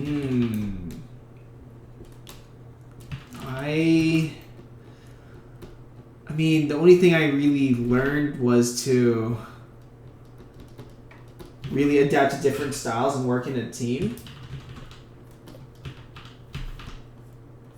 Oh, I had to really work on storyboard acting.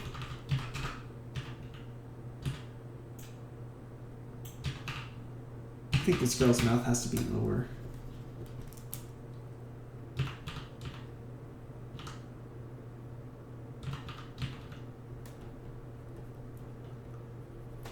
I have pretty much no experience. I only have my experience of how to sew and my own experience of how to draw from DeviantArt tutorial. I didn't even know you could have a job in animation until sophomore year of college. So I felt definitely very I was very paranoid, and I doubted my ability, to say the least. I definitely felt like I was one of the worst in the class. In drawing or? All aspects. I just felt like I was very inadequate, just because everyone else there was so sure of themselves, and they were all like, oh, I knew since 12, or wanted to draw, etc., etc. I like this movie made me fall in love with animation or games, or this game made me fall in love with working in it, and that I've been wanting to do it ever since. And like, what about you? And I was like, shit, I don't fucking know. I thought I'd be a doctor, and now I'm kind of here because I don't know. Yeah, I mean, that thing never really bothered me as much because even at CalArts, like, there were some people that were like that, but there were other people that were also on the same boat as you. Like, one of them actually did study to be a doctor, and he has the most nicest handwriting I've ever seen. Of course he wouldn't. And he's like in his late 30s, but you know, some people, they don't really know until way later in life, or they had other hobbies or other passions. Yeah. Like, now looking back, it's like, of course it's normal, because it put me like, when I graduated, I really realized I was overreacting, because I have a friend whose sister, she told us, she's like, you don't know how lucky you guys are to even know you guys want to pursue art in general. Like, I don't even know what the fuck I want to do, period. She was like, it's mind-boggling to me that you guys even know you want to pursue something, like, at all. Like, she's like, to have even a passion to want to, like, a direction is like insane to her, and that kind of really put things in perspective for me. So it made me be a little less harsh on myself, and kind of even if I was not in the right direction, I still had a direction that I wanted to do. My brother, I don't think he still knows what he wants to do. My little brother's the same. Like, he's been jumping to different disciplines and different focuses. Like, before he wanted to go into business and then psychology with business, but then he left to do culinary arts, and now he's doubting that too. Yeah, that's natural. My little brother wanted to do sports, and he's really good, but because he has asthma and he is fairly short, and you know, he's Asian, so that also, like, does not, with the stereotype, it's not going to give him a very good advantage because he wants to do basketball. It's pretty much set in stone that he's not going to make it. And he knows Because you're that. not tall enough. Yeah, he's only like 5'9". Like, I think he just barely made it. He barely does not make it, unfortunately. That's fucking... But then it's like, oh, you might have made it if you didn't have also your asthma. So unfortunately, and you live in a small suburban town and not in a city where maybe you might have like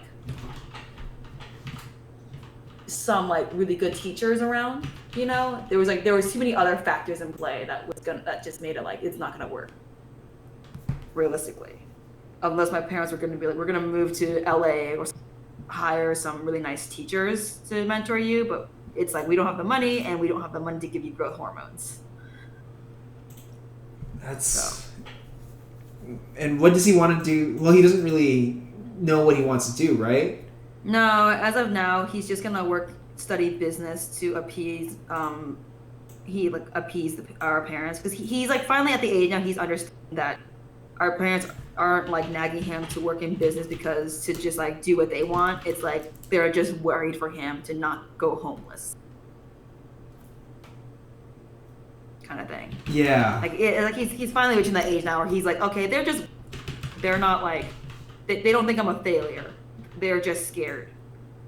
I think, honestly, I can see where you're coming from, because my parents were really hard on my sister, who was my oldest sister, because, well, part of it is because she went to pursue comic and arts. She's also a comic artist, by the way, so...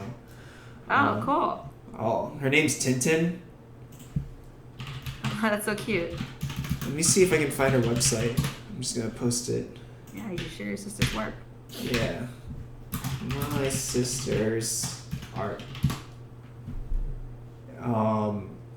Also, Carlos Abdu says, oh wait, first, I'm skipping some. First, I'll get to Carlos in a second.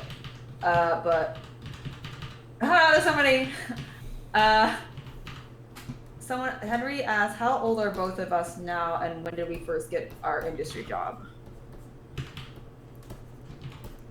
I got my first. Well, I did free time. No, not free time. Freelance. During my school time. Well, doing small free time. Oh, I keep saying free time. Doing small freelance, like really, really small. Damn, you're one of those students who is like, oh my god, they got. But it's only like for one person. It wasn't really for anything. Yeah, but it's still a big deal, you know. Like students are gonna freak out. We're gonna overhype it. But I think, when I got that, I think I was what? 20. I was 20. But my first full-time job, I was 23.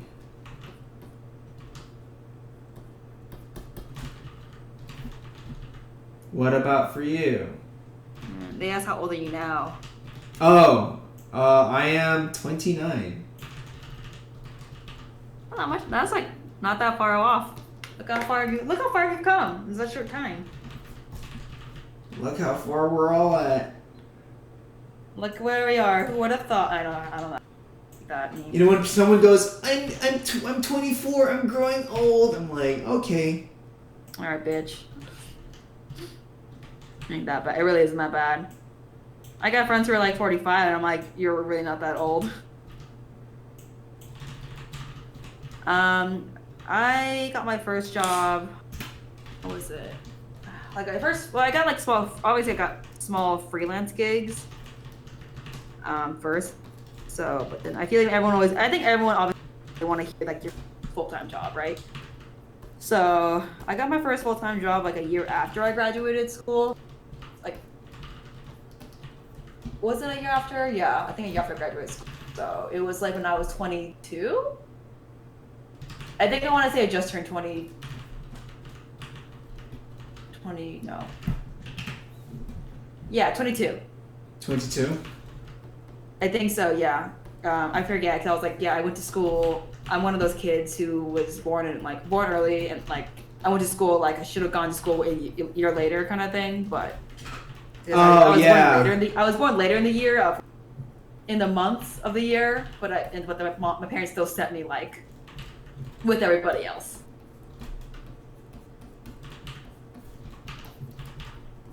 I think I was considered one of the older kids growing up because I came to school much later than a lot of people.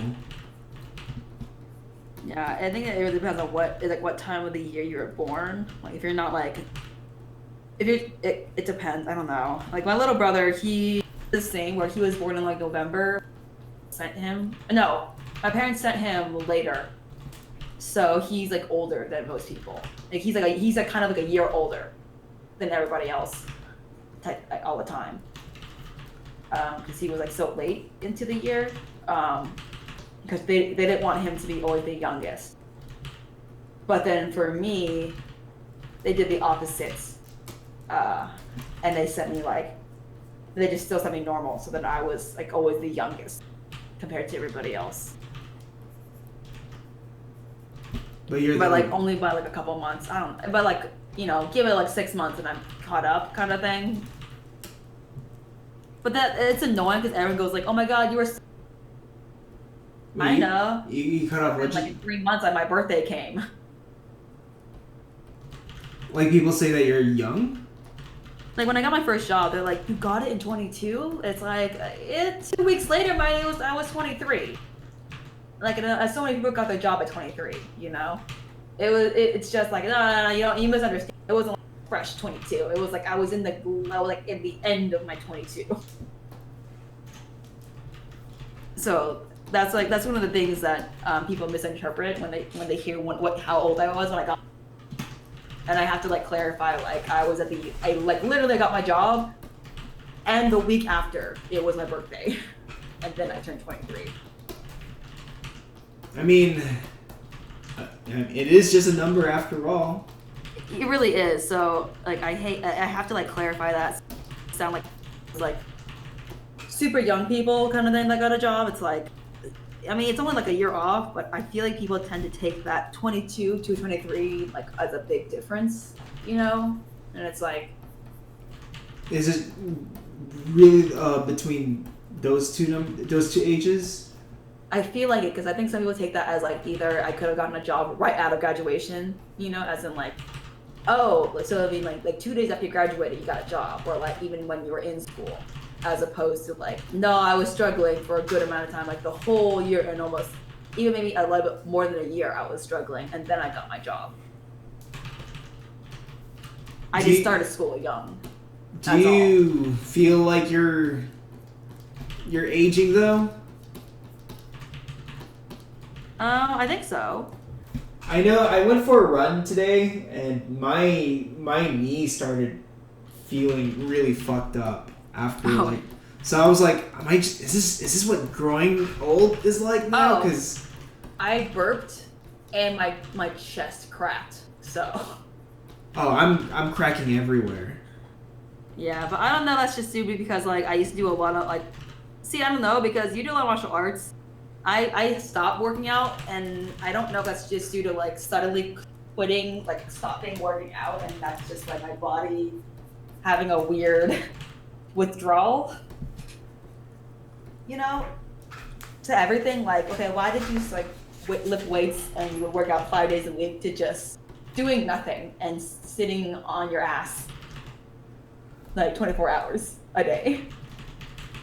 Like, honestly, it's crazy because like I would be the person who would just like sit in and not work out because I don't want to get injured, which I get injured all the time, and that is also starting to make me feel a little older than usual because my body is aching, my fingers are fucked. Yeah. I definitely feel more achy, and I think that's probably come into play, and I'm getting more sick often for sure. I think a lot of my pre-existing conditions are getting worse, which is probably a sign that I'm getting older. Because before I could handle them a lot more and just kind of brush it off. But I think as I'm getting older, it's getting a lot harder and harder to ignore them. It's started to have to rely on medicine, and a lot more than before.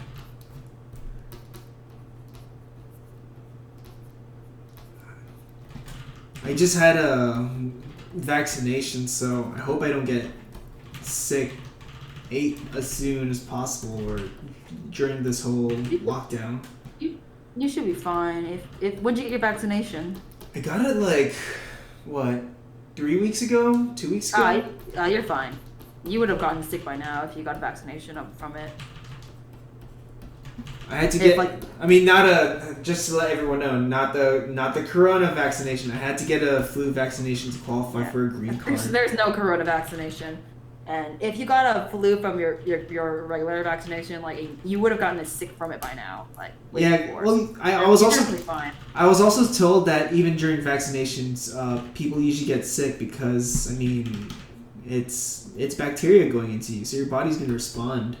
Yeah, you're just getting a minor version of that. And it's like, it's better than what the actual flu would be, you know? Right. And not everyone's gonna get that reaction, just some people will, depending. For me, I got my vaccination last year, but then I still got, I got a flu, ironically, right when the coronavirus happened, but it was just a different strain of the flu, the influenza. Yeah, it was just but it wasn't the corona flu. Oh, of course not, because it started outbreaking in China. Like, why would it happen at the same time, you know? But of course I walked in as a sick Asian Chinese woman, so they're like, why are you sick? And I'm like, there's been also, because there was a flu happening months before, and since I probably want to say July at the studio I was working at, and you know how it is at studios, they won't go home. And it's been spreading for months. It just wouldn't leave. So by the time it finally, after months and months of working, by end of November, or by February, it finally got to me. And so that was like my situation where I was kind of being like surrounded by everyone who kept having it, and then my immune system just like gave into it. That's what I'm. When I start feeling a bit off, I get nervous. It's like, oh no, did I get the corona? Oh no. You're fine. You're not gonna. You're like you're young. It's just stay away from elderly people and those with I like people with like actual conditions. Actually, no. Well, no. Maybe we should talk about it. There's like a lot of stuff about it now, but just stay healthy and keep away from people. It's hard to like, if you want to like restock, it's kind of hard because there are all these people lining up for food. Yeah. And There's a lot of like panickers. I just went to get cheese and tortillas. Okay, everyone's buying weird shit. I just want to make quesadillas and stuff. To be fair, I went to, but then if you go to like, they're pretty fun right now. Everyone's going to like Costco and like Whole Foods and all that, but if you go to like Asian markets, they're still really full. I usually just what was it? I can't. No, I went to a Korean restaurant. No, market, just like north of here. And those things, they still have a lot of rice when I went there, and not a lot of people. Oh really? When I went, there was no more. There was like only 2 sacks of rice left. I got lucky and got some rice. Tastes like Kenyan. I'm 29, not 23. Okay, just clarifying that. People think I'm 29, 23. No, Tonik isn't 23. No, I got my job at 23. I'm 25 now. Yeah, I got my job at 23 too. Yeah, okay, we both Yeah, got our we're job just- at 20. No, I mean, we're just trying to clarify that. You Yeah. got- I got mine at 22. But I was pretty much 23. So we got our job on this like at the same age. But Yeah. we're not the same age. I'm 25 years old. Am I 25? Sometimes like we forget our age. Am I 25 or 26? I don't remember. I'm either or. It's close enough.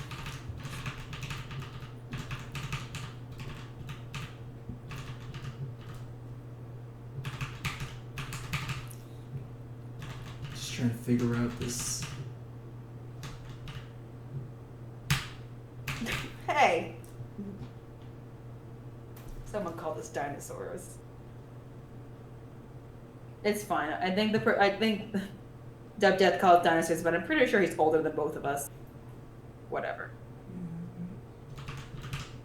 Jokes on them. Alexa, how old am I? Negative. Oh shit, never mind. He's not older than us. Oh, she's gonna be 18? Such babies. Oh god, I hate when people call me baby. I was as the baby at every job I go to. Yeah, no, I got called that all the time when I was at Feature. Yeah. Oh yeah. Everyone over there is like. Everyone, they're dinosaurs. Yeah. They're like all like bro. If I have to go to one conversation, it's all just 401ks and like. God damn, yeah. And it's like Johnny's been in this terrible since 2005. I have just had this conversation forever.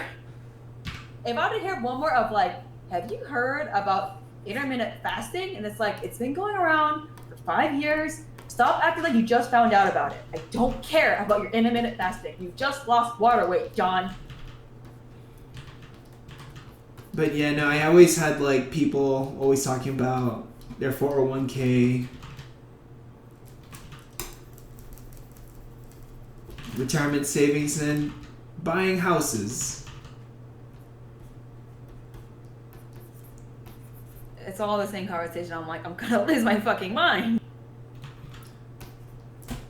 Chrono Final asks, have you done any lewd commissions in your career? I have. Like, loot or loot? Lewd. So like porn or like porn? I have. smut. I did some freelance work for my friend who's because she's a cam girl, so I like did a whole calendar thing for her. It's a very interesting kind of job to do because you need reference for that. Yeah, like I feel like if you were to really get into lewd art or to really make a market out of it, I'm sure you'd have to like do stuff of your own on your personal time, really getting into that to really get commissions and offers for that. Yeah, I mean, I think that's the benefit as a woman for me is like when I draw lewd art, no one thinks that's the part where like, I mean, given that's not saying there are a lot who are still sexist and perverted in the bad way. There's nothing wrong with being a pervert. Like there's like the fine kind of perverted, you know, like there's like a spectrum of it, but like there's the bad kind though. Like there are a lot of really shitty ones out there. Yeah. But I think the benefit for me is that when I draw sexual art, it's seen as empowering. It's seen as like I can because I'm a woman, you know. I don't know how it is for a lot of like, you know, the other term for like fujoshi girls who kind of fetishize, you know, gay men and everything. That's a whole different bag we talk about. But oh, so I think speaking of fujoshis, my sister claims herself to be a Phil Joshi. So those are Filipinos who are fujoshis. Oh my god. It's a term that I learned from her and some of my friends over there. Yeah. Yeah, fujoshi's like, and there's different. Oh, there's some that like, I get where they only like, it's a negative connotation in Japan overall, but even like, like you just like showed an eye, like just like gay romance, and for the longest time it was like taboo to like even like anything homoerotic.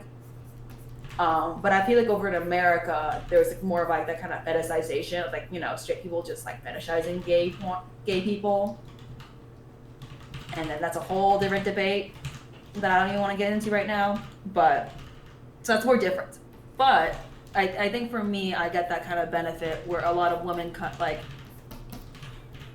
like when I have my friend, it's a little more safe, you know, because more safe. You know, because I'm also a woman, so it's not like I'm gonna try to like hit on her afterwards or like use anything against her for it. Right. And it's like when I draw sexy art, I'm not doing it as an agenda either of like, I've seen a lot of sometimes some fetish art being like, this is how a woman should, or some other, it can be also be thrown around, so this is how a man should be. It's like, this is what I like. That's it. You don't like it, it's fine. There's other porn out there. Yeah, it's like, I know, I see on Twitter, like, people say, oh, why are women portrayed like this? This is disgusting, this is objectifying. And, I mean, I see the same thing happen for art featuring guys who are also treated the same way in art.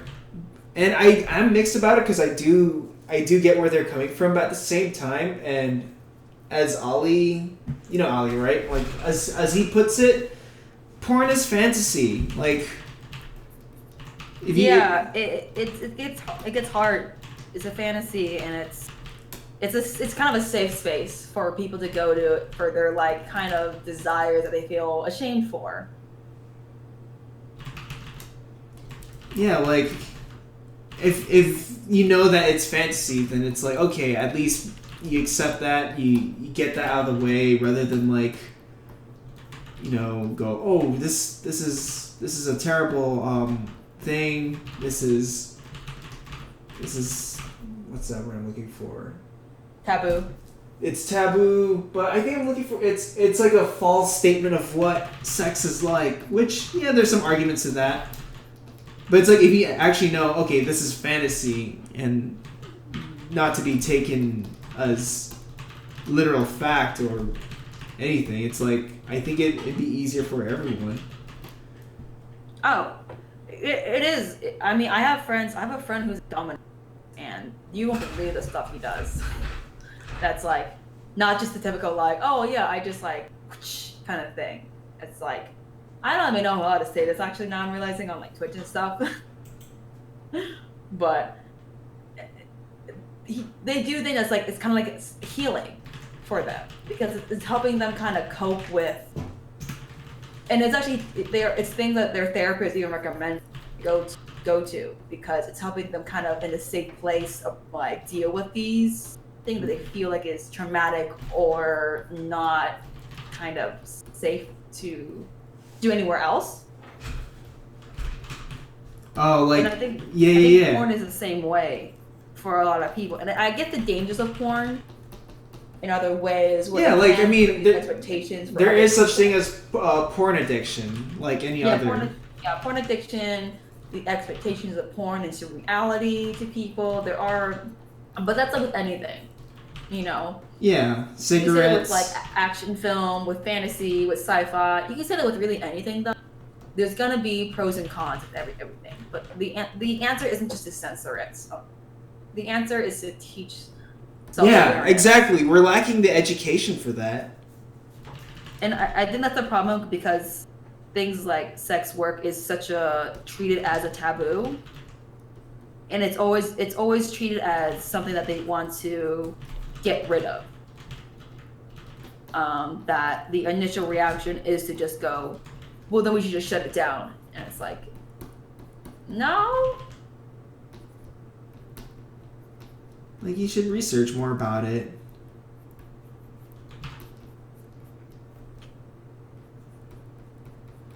But you know what? It doesn't surprise me, especially with a country that doesn't want to buy Corona beer because of the coronavirus. Yeah, I've heard about that. I know, like I kind of Corona beer isn't doing so well. It's like the Corona it's just what is it? Is it Spanish for crown? I'm not sure. I think that's what it is because the Corona. It's called the coronavirus.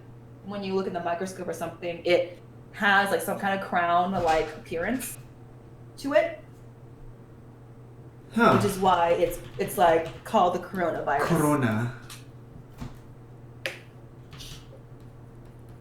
Oh yeah, Dub Death says Corona is crown. Okay, cool. I'm sure some person in the Midwest is going like, oh, this is a sign from God. God is saying that we shouldn't be drinking any more Corona beer. I'm sure you'll come up with some stupid What about like didn't stop it? I'm like, really? Didn't stop during all the swine flu? Shut the fuck up. So my friends on my phone are asking each other if they ordered Animal Crossing. I'm debating on buying a Switch because I found out at Best Buy you pay in like little segments. Oh, you can? Or you don't want to? I want to because I have like one of those small machine from them a while back. So I'm really debating about getting a Switch. I mean, if you see yourself playing and using it a lot, then go for it. Oh, I really do. I think anything that has.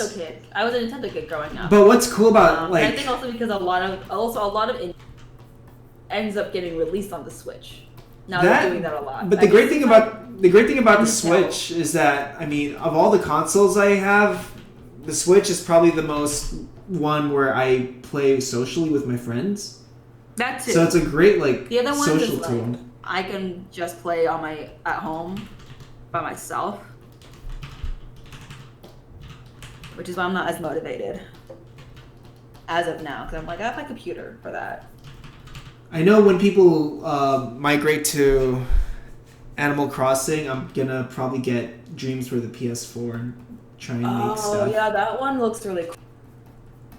I want to make my dreams come into reality. That is the only reason why I play Dreams. Yeah, get the Switch edition, Animal Crossing Switch edition. I actually don't really like the Animal Crossing Switch edition. It doesn't really appeal to me. What are you gonna get for the Switch? Just indie games? I do want Animal Crossing. I just don't like the Switch Animal Crossing edition, like how the pastel and the Animal Crossing. Oh, the decals. Right. I don't really care for it, to be honest. I'll probably wait for a different if anything, like I don't really care about it as much. I do like the purple and green. Like, I think that was probably for the Splatoon one. I like those colors a lot, but I don't really care as much about that one. I just got the black one. The black. Yeah, Switch. I might just get the black one just because it's standard. Yeah. I feel like, and I could add stickers on it if I want to, whatever, do whatever I want to it. Oh, this black. Oh yeah. Oh, it's the pink and green one. Okay. I don't know which one is the purple and orange one or whatever it is. I like that one. The games I would want though, definitely I want to replay Breath of the Wild because I had to speedrun that in 2 days because I was visiting family and I borrowed my little brother's Wii U. It's a great game, yeah.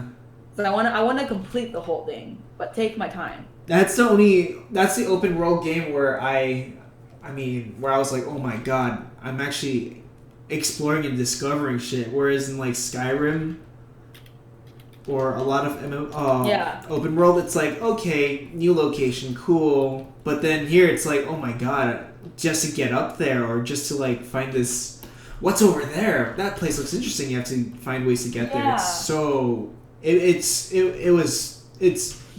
no pun intended, breathtaking.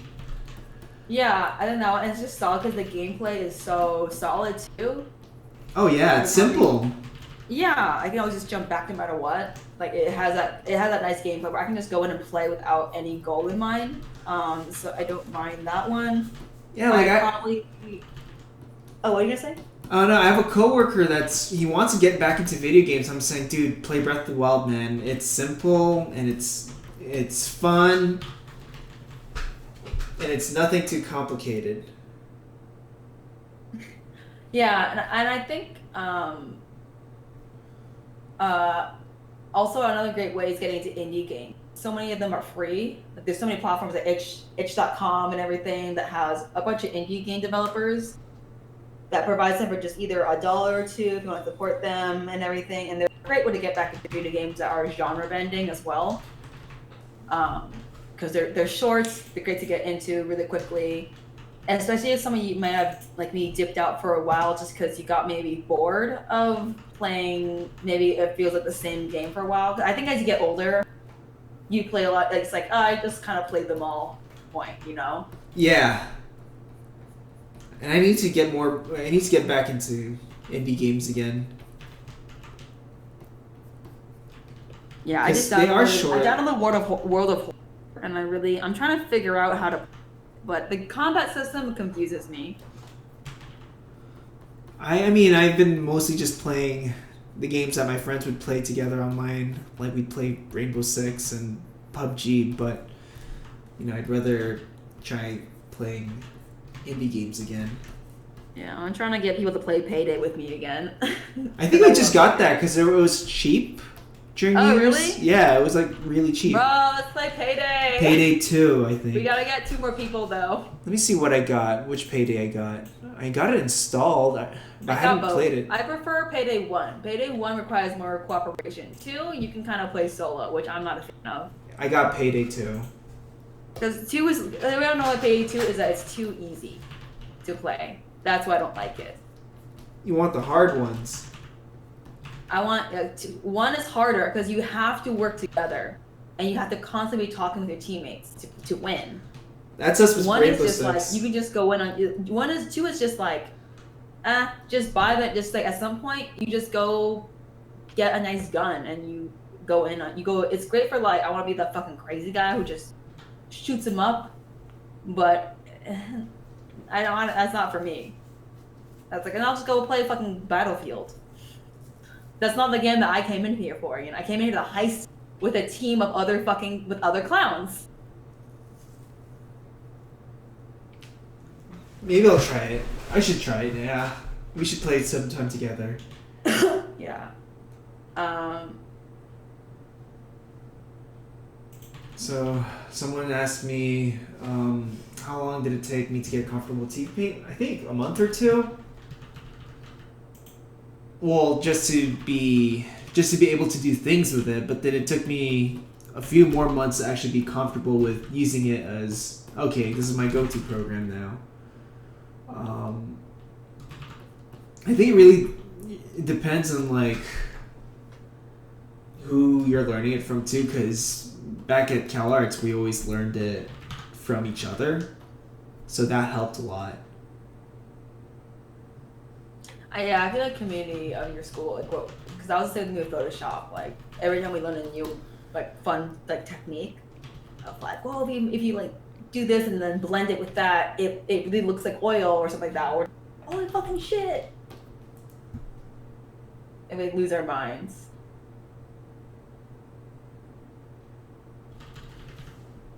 I remember how animating on Photoshop. Oh boy.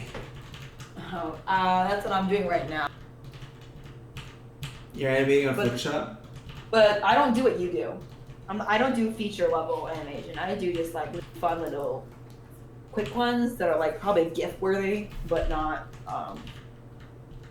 I want to get to the level of like what you see in like in between Adult Swim commercial breaks, I think, Oh, okay. or like intros to stuff. That's the kind of, I think that's the. I like the styles as well. And they get really surreal and all that, or like videos. I think that's a style that I really like. I think, yeah, like, I mean, a lot of the Adult Swim animators that do those flashes, they mostly animate with Flash. Well, Oh, the okay. ones that I know of. Oh, okay. Well, I have Adobe Flash then. If that's the case, because I have Creative Cloud. Right? Is that part of it? Actually, hold on. Is that how? Or is it called Adobe Animate? Adobe Animate now. That's what confused me. When I saw Adobe Animate, I was thinking, that weird. Is it that weird character animation where they just walk in a character cycle and they look ugly as shit? It's charming in a way, though. Maybe if you know how to use it. I guess for me, I don't. So it looks so ugly. I still have all my animations from high school.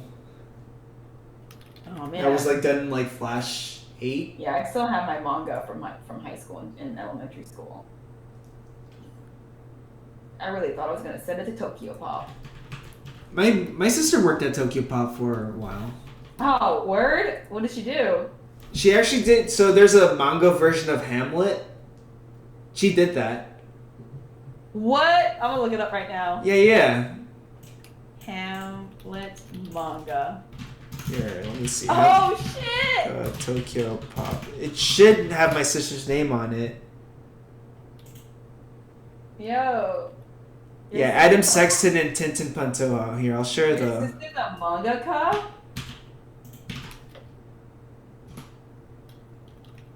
Oh no, this message is too long. Let me see if I can. She. What's the app that I use to read mangas? I just want to look at Manga Storm or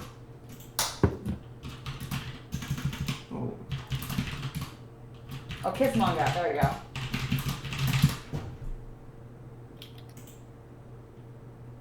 manga Shakespeare's Hamlet. I'm just trying to like find the I'm one so that my excited. sister did. Here. Oh, no, I found a different Hamlet. I bet this is the same one. This is an ongoing one. I just put it on the link. But yeah, like the manga edition by Adam Sexton and Tintin Pantoja. Oh my god! This is such a Tokyo Pop kind of anime. Style of it. I don't think she liked working with Tokyo Pop. Yeah, Tokyo Pop kind of like manga has such a style. Just 2000s, like it'll like all the like. It's such a specific look. You know what I mean? Yeah, it's like there's a certain style that like the mid 2000s when they try and do like a manga inspired or manga Yeah. style thing that was not made from an actual manga person. Yeah, and I think it's still a time when like information on how to research like this style was still like not that great yet either. So really just Yeah, so you got like a lot of Animation. like Western cartoonists trying to make how to draw manga art books. Yeah, or And just they're like- reading it through like comic, really poorly, like just really quickly. I think, and I think at the time too, we were still like before we realized like, oh, manga is a lot harder than we realized. So we were really Oh, it's a hard style to draw. I study anime and manga styles all the time, even up to now. oh same. I was yeah. just drawing like Darkstalkers and Street Fighter 2. T lent me a copy of the Street Fighter 2 book, the art book for the movie. And it is like you have to break a lot of rules that you know about drawing. Because It's also like- crazy, like how there are different methods of like stream form.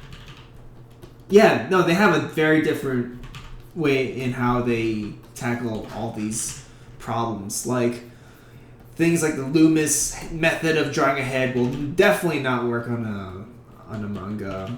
Yeah. But even like not even like drawing the anime style, like when they draw realistic, like it's so different in how they break it down. But it's like it makes sense because they're trying to do it as efficiently as possible, Right. streamline it. And I also my friend, I had this really interesting thing when my friend because she studied in Japan, like she grew up in Japan and everything, and she studied in most of like all art schools. She studied in the Japanese manga art school, and they didn't have a lot of life drawing models at all, really, or even if anything. 'Cause I Really? think most of the times it's not really common.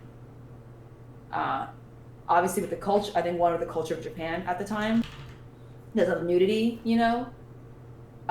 Two, I think it's just not really a common job. It's harder to get. I feel like only more prestigious schools would have that, you know. So depending on where you live, it wasn't always a option. I didn't know So- that they didn't have a lot of light drawing. But they have They so much did. like reference. They would. What they would do, she said, is that more than anything, they would use the Roman. They would always reference. They would have sculptures as for another reference. They would have that all Oh, the time. okay. So they would always stick to like any like miniature versions of famous Roman sculptures, and that kind of made me realize that explains a lot of why manga. I think now like anime style looks like the body types are kind of similar of like fit or like Yeah, like idealized slender. versions. Yeah, slender or idealized versions of the human body, and it's like that's kind of a lot of them what they mastered. It was what they were provided for the longest time, and then it makes sense that they would streamline that method because that they kind of hyper focused on. It's that. funny that you mentioned that now because there was one time where the school brought in Masaki Yuasa to talk at school. Oh, And, what? Yeah, Let's it was do it was super packed. But then like, the guy interviewing him was Phil Rinda. And then, I think the students wanted Masaki Yuasa to draw Phil Rinda. So when he was drawing Phil Rinda, it wasn't like his usual style of drawing. Like, Masaki Yuasa draws sometimes wacky and crude and really Yeah. stylistically.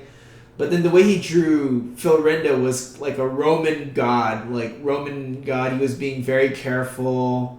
And he was giving him, he was being, really generous. Yeah. Like, giving him, really nice features. And it's like, wait. So it just reminded me of that. Yeah, and it's very, and that could also be for him. Maybe I don't know. That could be flattery, or maybe for him to design that style. He could be also the type to feel better. He needs a lot of time to get to his style takes a lot of time. I smell JoJo. Someone said, He smells JoJo. with all the anatomy, but. Because I know some artists, their style still, no matter how much they do it, they might be like, oh, I have to take a lot of time to get to that, and my default is still like, I mean, realistic. if all comes to worse, just draw like Rob Liefeld. Who? Rob Liefeld? He's Unfamiliar. he's He's a comic artist in America, but he's known for like breaking his anatomy all the time. And the way he draws like women, it's like he breaks their spines to make them look, I guess, sexier. I don't know. That's always a hard thing. It's like, you can break anatomy, just do it well. It doesn't end up like, oh, I'm just my style. It's like, look, you want to break it, do it right. Yeah, do it right. Do it in a way that it doesn't look broken, but break it still. Like, it doesn't have to be the pose or the context doesn't have to be believable. Yeah, it's like, you make it look like it's a cartoon. Since like the dawn of anime and cartoons, but they make it look good.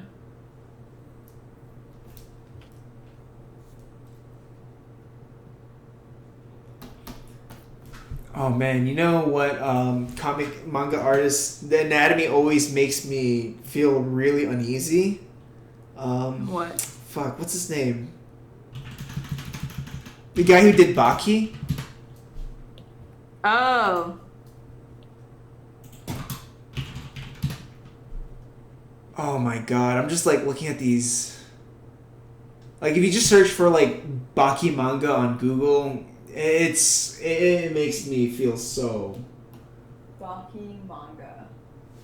Baki manga, and if you just look at images and see all like some of the pages of how it's so uncomfortable.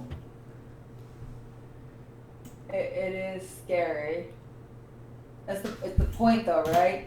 I'm gonna assume. I don't know. Well, it is a very wacky comic.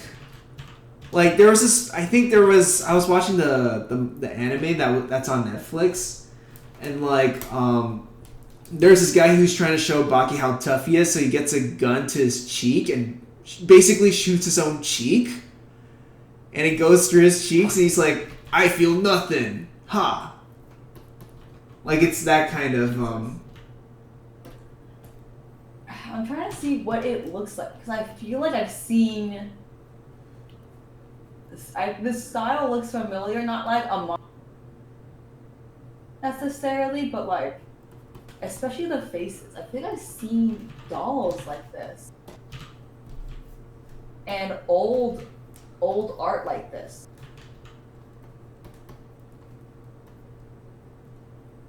I mean, definitely in the certain faces, it reminds me of those Japanese masks. Oh, I can see that. Yeah, so I can definitely see like what he's going for, stylistically. That's the thing, you know what? It's always really interesting to see like what is considered like weird styles in like different cultures. You know, like how one of my viewers is one artist. He does like this really creepy horror art, and how what we do as grotesque art versus like another country's grotesque art.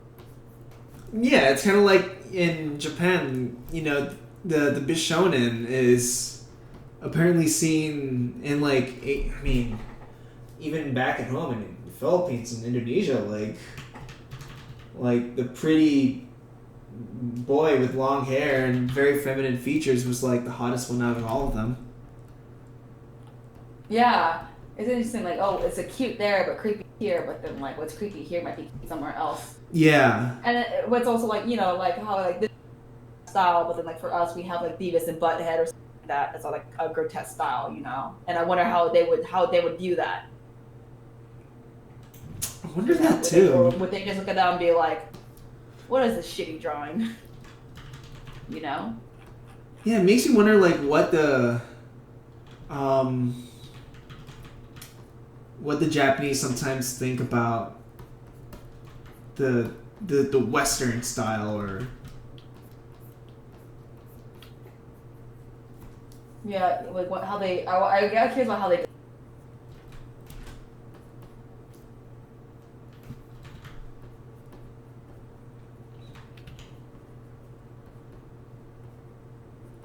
It's definitely a wild style for sure. We go saying Baki scared. Baki. Someone said Baki scared them as a kid. it's a wild one.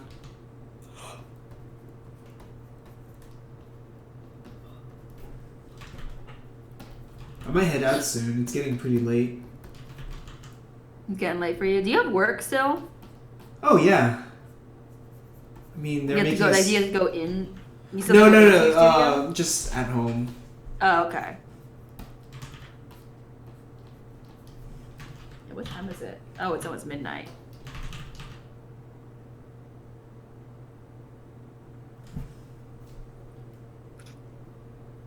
I'll probably keep drawing because I'm just freelancing on my end and my hours are messed up. What time do you usually wake up? I've been going to bed at like 5 a.m. Oh my No. god. Yeah, it's fucked. That is fucked. Crazy, crazy, I crazy. think what happened, I don't know what happened with my sleep schedule, honestly. It's just one day I couldn't go to bed one night, and then another, no, it was either I couldn't go to bed one or the other. And here I am today.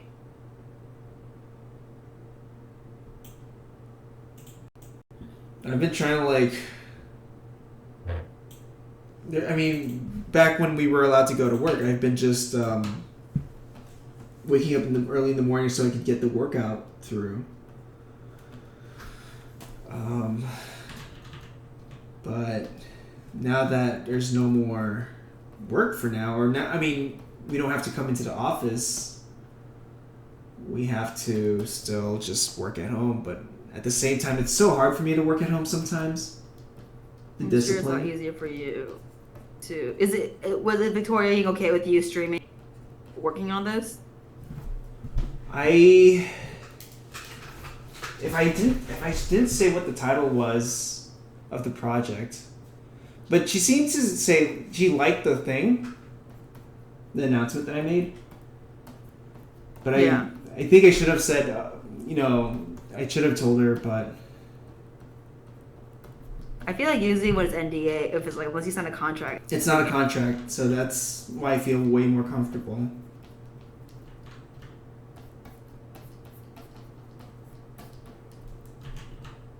yeah, because she could leave like NDAs, she could send you one right now, and it's not like you'll do it like it costs money to like make one. Well, the thing is, I'm not gonna put this online yet. I mean, in terms of like putting this up online to replay later. Yeah.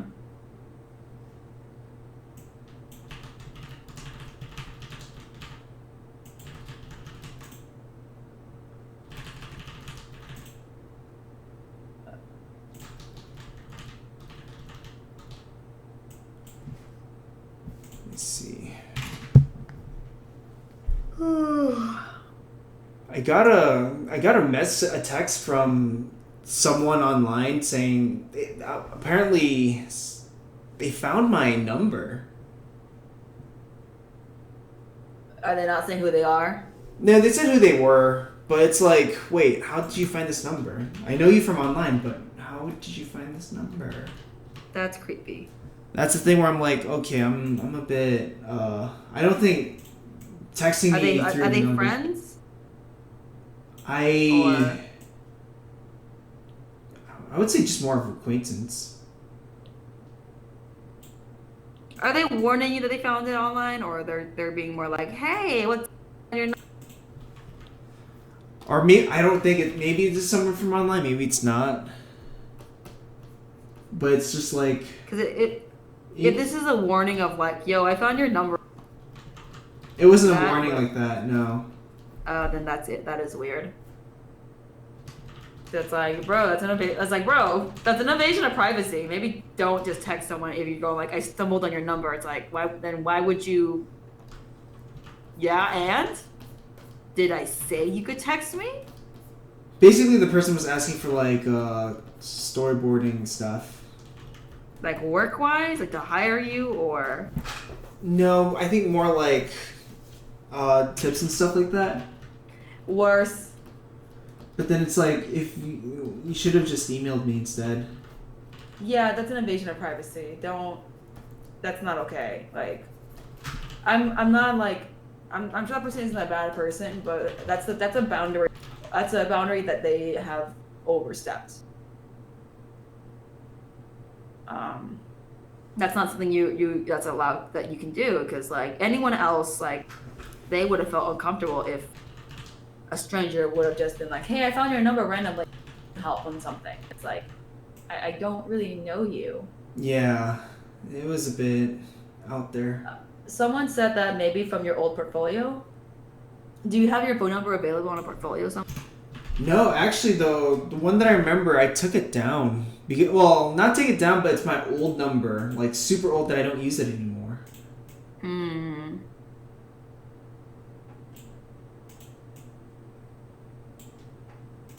Yeah, that's a little concerning. If anything, you might just just lightly let them know, like, if you are willing to help, then you can say that. But I think the main focus is set them like, hey, please don't contact me on my phone number. Yeah. If you want to contact me, I have an email for inquiries. Because phone numbers are for private, personal stuff. Yeah, it was a bit like, wait, I should find where exactly they're finding my number. Yeah, that's a big concern. So someone asked if I was still at DreamWorks. No, I left a long time ago. A long time ago. Actually, just over last year. Yeah, it's been a while now, huh? Yeah. Good old DreamWorks. Bye. Bye.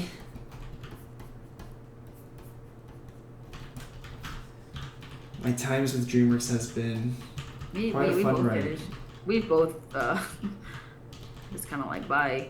Bye. Later, bitch. Later, bitch. I don't think actually, no, I probably shouldn't talk about this on the stream. Never mind. I'm pretty sure like we both have like opinions of that place anyways. Yeah.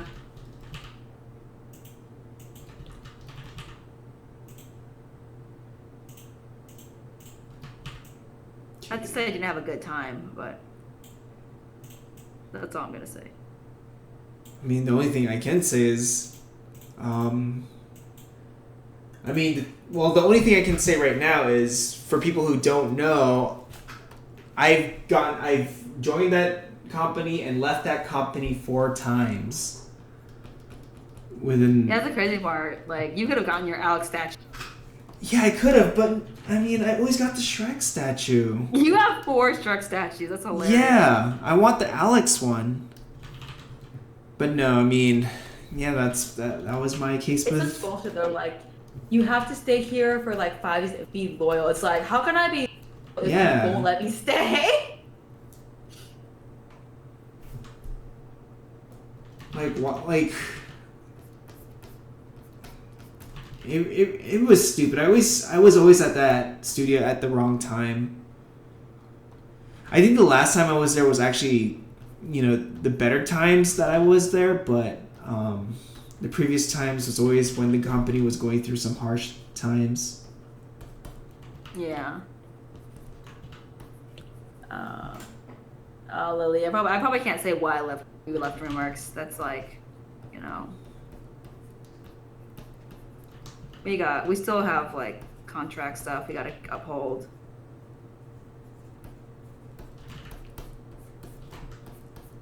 Yeah, there's a lot of things I can't talk about other than, oh yeah, I was there 4 times and I left 4 times. Yeah. I was there for like a little over 2 years. And then I can say that I finished. I finished the show I was on. I can say that. I mean, I'm And done. the show that I was on, the team was very nice and very great. I was very lucky. The last show I was on a feature, but I mean, the most recent thing that came out was Hippo. That was good times. Yeah. I've only done a little bit of work on Kipo. I did barely any work on that. To be honest, I don't remember what I did on Kipo. I only remember one prop I did, but the rest of the props, because they won't send me my portfolio from it. Your portfolio from Kipo? Yeah, you can't receive it if you like finish working for them after like that weird timing, so they won't send it to you because you're like for security reasons. Oh, nuts. Yeah, so I also haven't gotten my portfolio the last other work I've done for like the last other 2 years I've done for DreamWorks.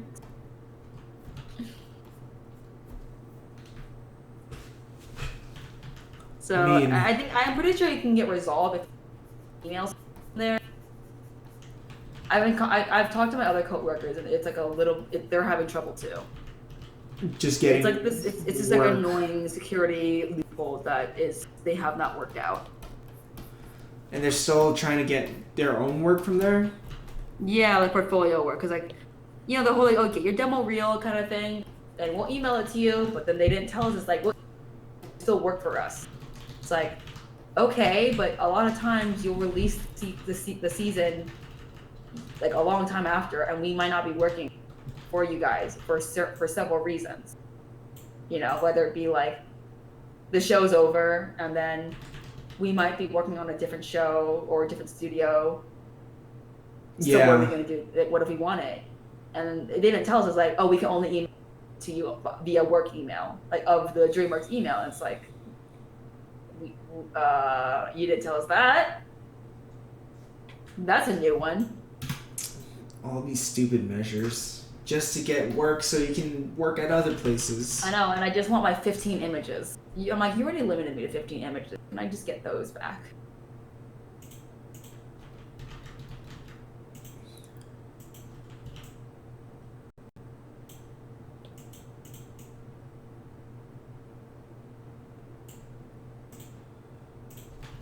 Oh man, animating someone running up the stairs is lots of fun. So amazing you can do this though, actually.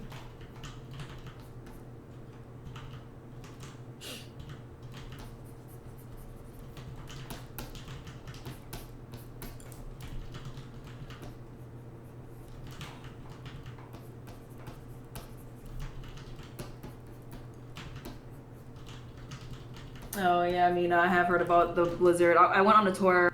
I remember back in school, and they were talking about the whole loyalty awards for like you get a sword and like a shield. And I know for like 10 years you can choose between a suit of armor and a chainmail. Yeah, actually, when I was taking the tour there, because this is when I was offered the job, the guy that was, I think, with me when he was showing me around was about to get his armor. Yeah. And They told me that they were like, you'd be surprised how many people would wear and choose the chainmail loincloth. It's like that's amazing. the chainmail loincloth. You can choose between the armor or a loincloth. I mean, low key, I choose the loincloth. Cause I don't want a giant piece of armor in my house. But Yeah. loincloth, that's fucking hilarious. Yeah, I would hang a loincloth That'd be so funny. on the wall, and my But parents like, would be like, "Oh, I want you to draw me in this, but only this. And you fucking walk in with that, and it's like, I don't want to draw any. the loincloth." Maybe it's because it's so like. Do you think it's because it's so ridiculous that people just go, "Okay, you know what? Let's do it." Yeah, I mean, like, I feel like you can probably buy a suit of armor somewhere, like a cheap one, but because I've seen them everywhere. But I feel like a loincloth is so out of the ordinary. It's like, I definitely cannot find this as easily. I can see. Yeah, I totally agree.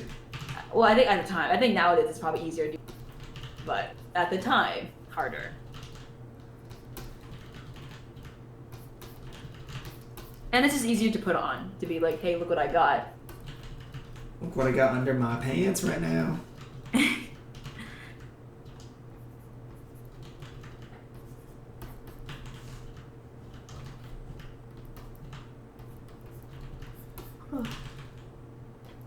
Okay.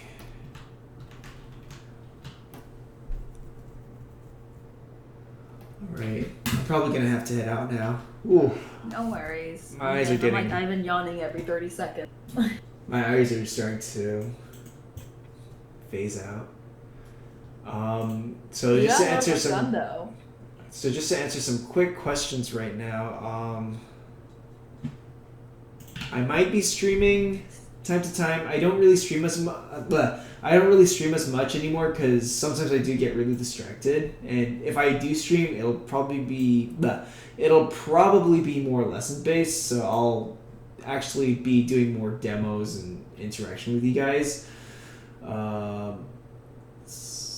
I developed my style through just drawing and experimenting and finding new inspirations.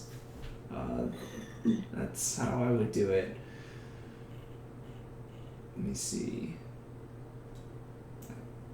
Speed round question. Let's go.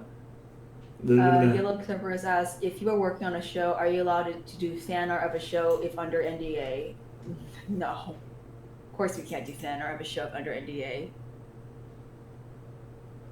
We can't release anything about it. Even after the show is released? They're asking if NDA right now. Oh, okay. Yeah, We no, can't you release don't. any information about it, period.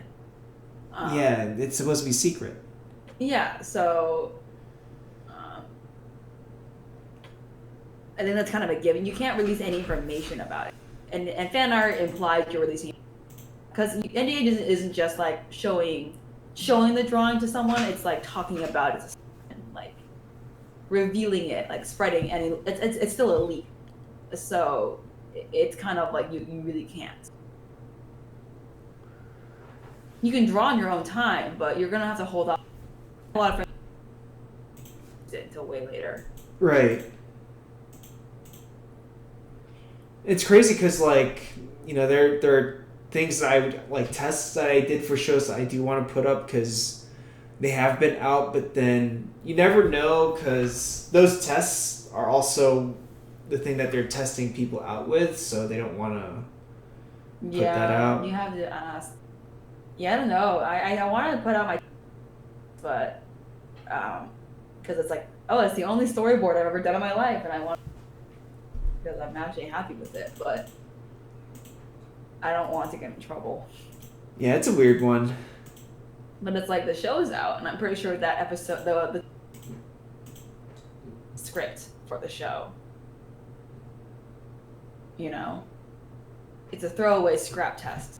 It's a throwaway script for just test. So, I don't know.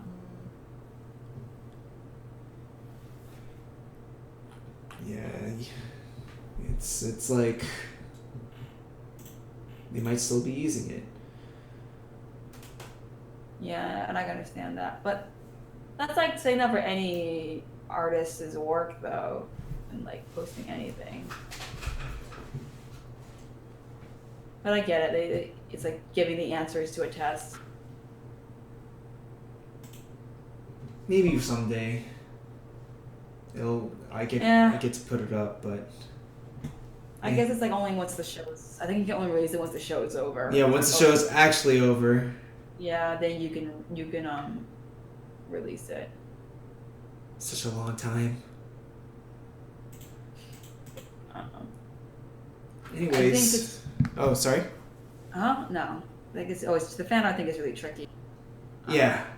But I have friends like my friends who work on like She-Ra, because She-Ra was like one show that like the people who were on that show were also dead hard fans of the show, and they would always post fan art, but I think they would also have a lot of fan art within the studio. So I'm pretty sure they would kind of go through an approval stage, which like with like the production and like their showrunner to make sure which ones they could post on their website or on their like Twitter account.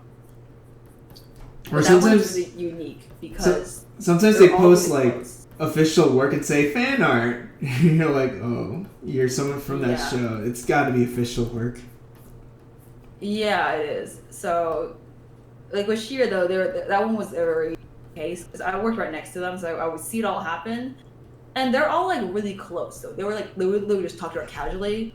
so like they'll just walk in and be like, "What you drawing?" And they're like, "Some fan art of the show." And like, "Oh my god, that's so." It was literally like that.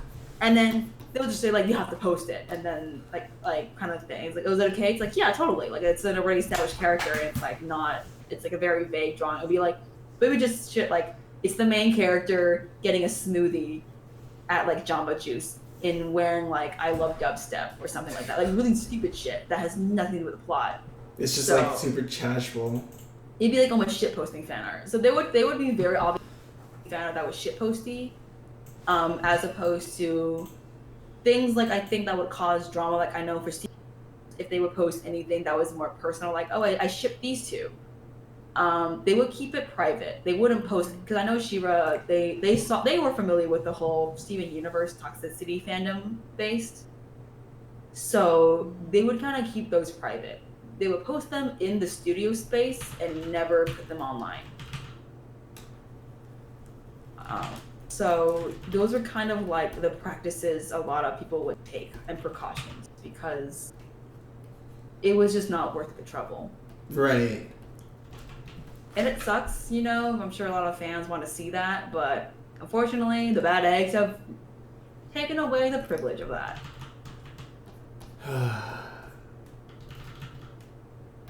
The only thing we can do is just to move forward. Yeah, it sucks, but there are worse things to worry about at the same time than missing out on some fan art of shit posts. Absolutely. You don't want to get in legal trouble. That's the worst thing. Yeah, for real. All right. I've definitely gotten a couple. Huh? I'm just saving right now. Yeah. Oh, I have not saved. Oh, I'm on Procreate. I don't need to save. This shit just. But yeah, I'm just gonna wrap up. But yeah, anyways, thanks for coming, guys. So I didn't get to answer most of these questions. Some of them I can't really answer right now. And some of them I've answered a while ago, so you know, go follow Sam. I'll get her Twitter again, so you guys can follow her. Thanks. Thanks. Sam Oh, Wu. sorry. I hope no one heard that. And then I'm going to head out. Thanks for tuning in. If you guys are still wide awake and want to talk about animation, Sam knows how to lead one. As for when the next stream will happen, I don't know. These things usually happen when I feel like it, and I'll usually make an announcement because they're really meant to be casual. Anyways, thanks so much, Sam. Thanks for streaming with me. Yeah. And sorry I've been out of it. Nah, this was a lot of fun. I haven't done a dual stream before, so this was a really nice experience. For sure. Anyways, I'll see you guys later. Bye. Bye. Bye. Bye.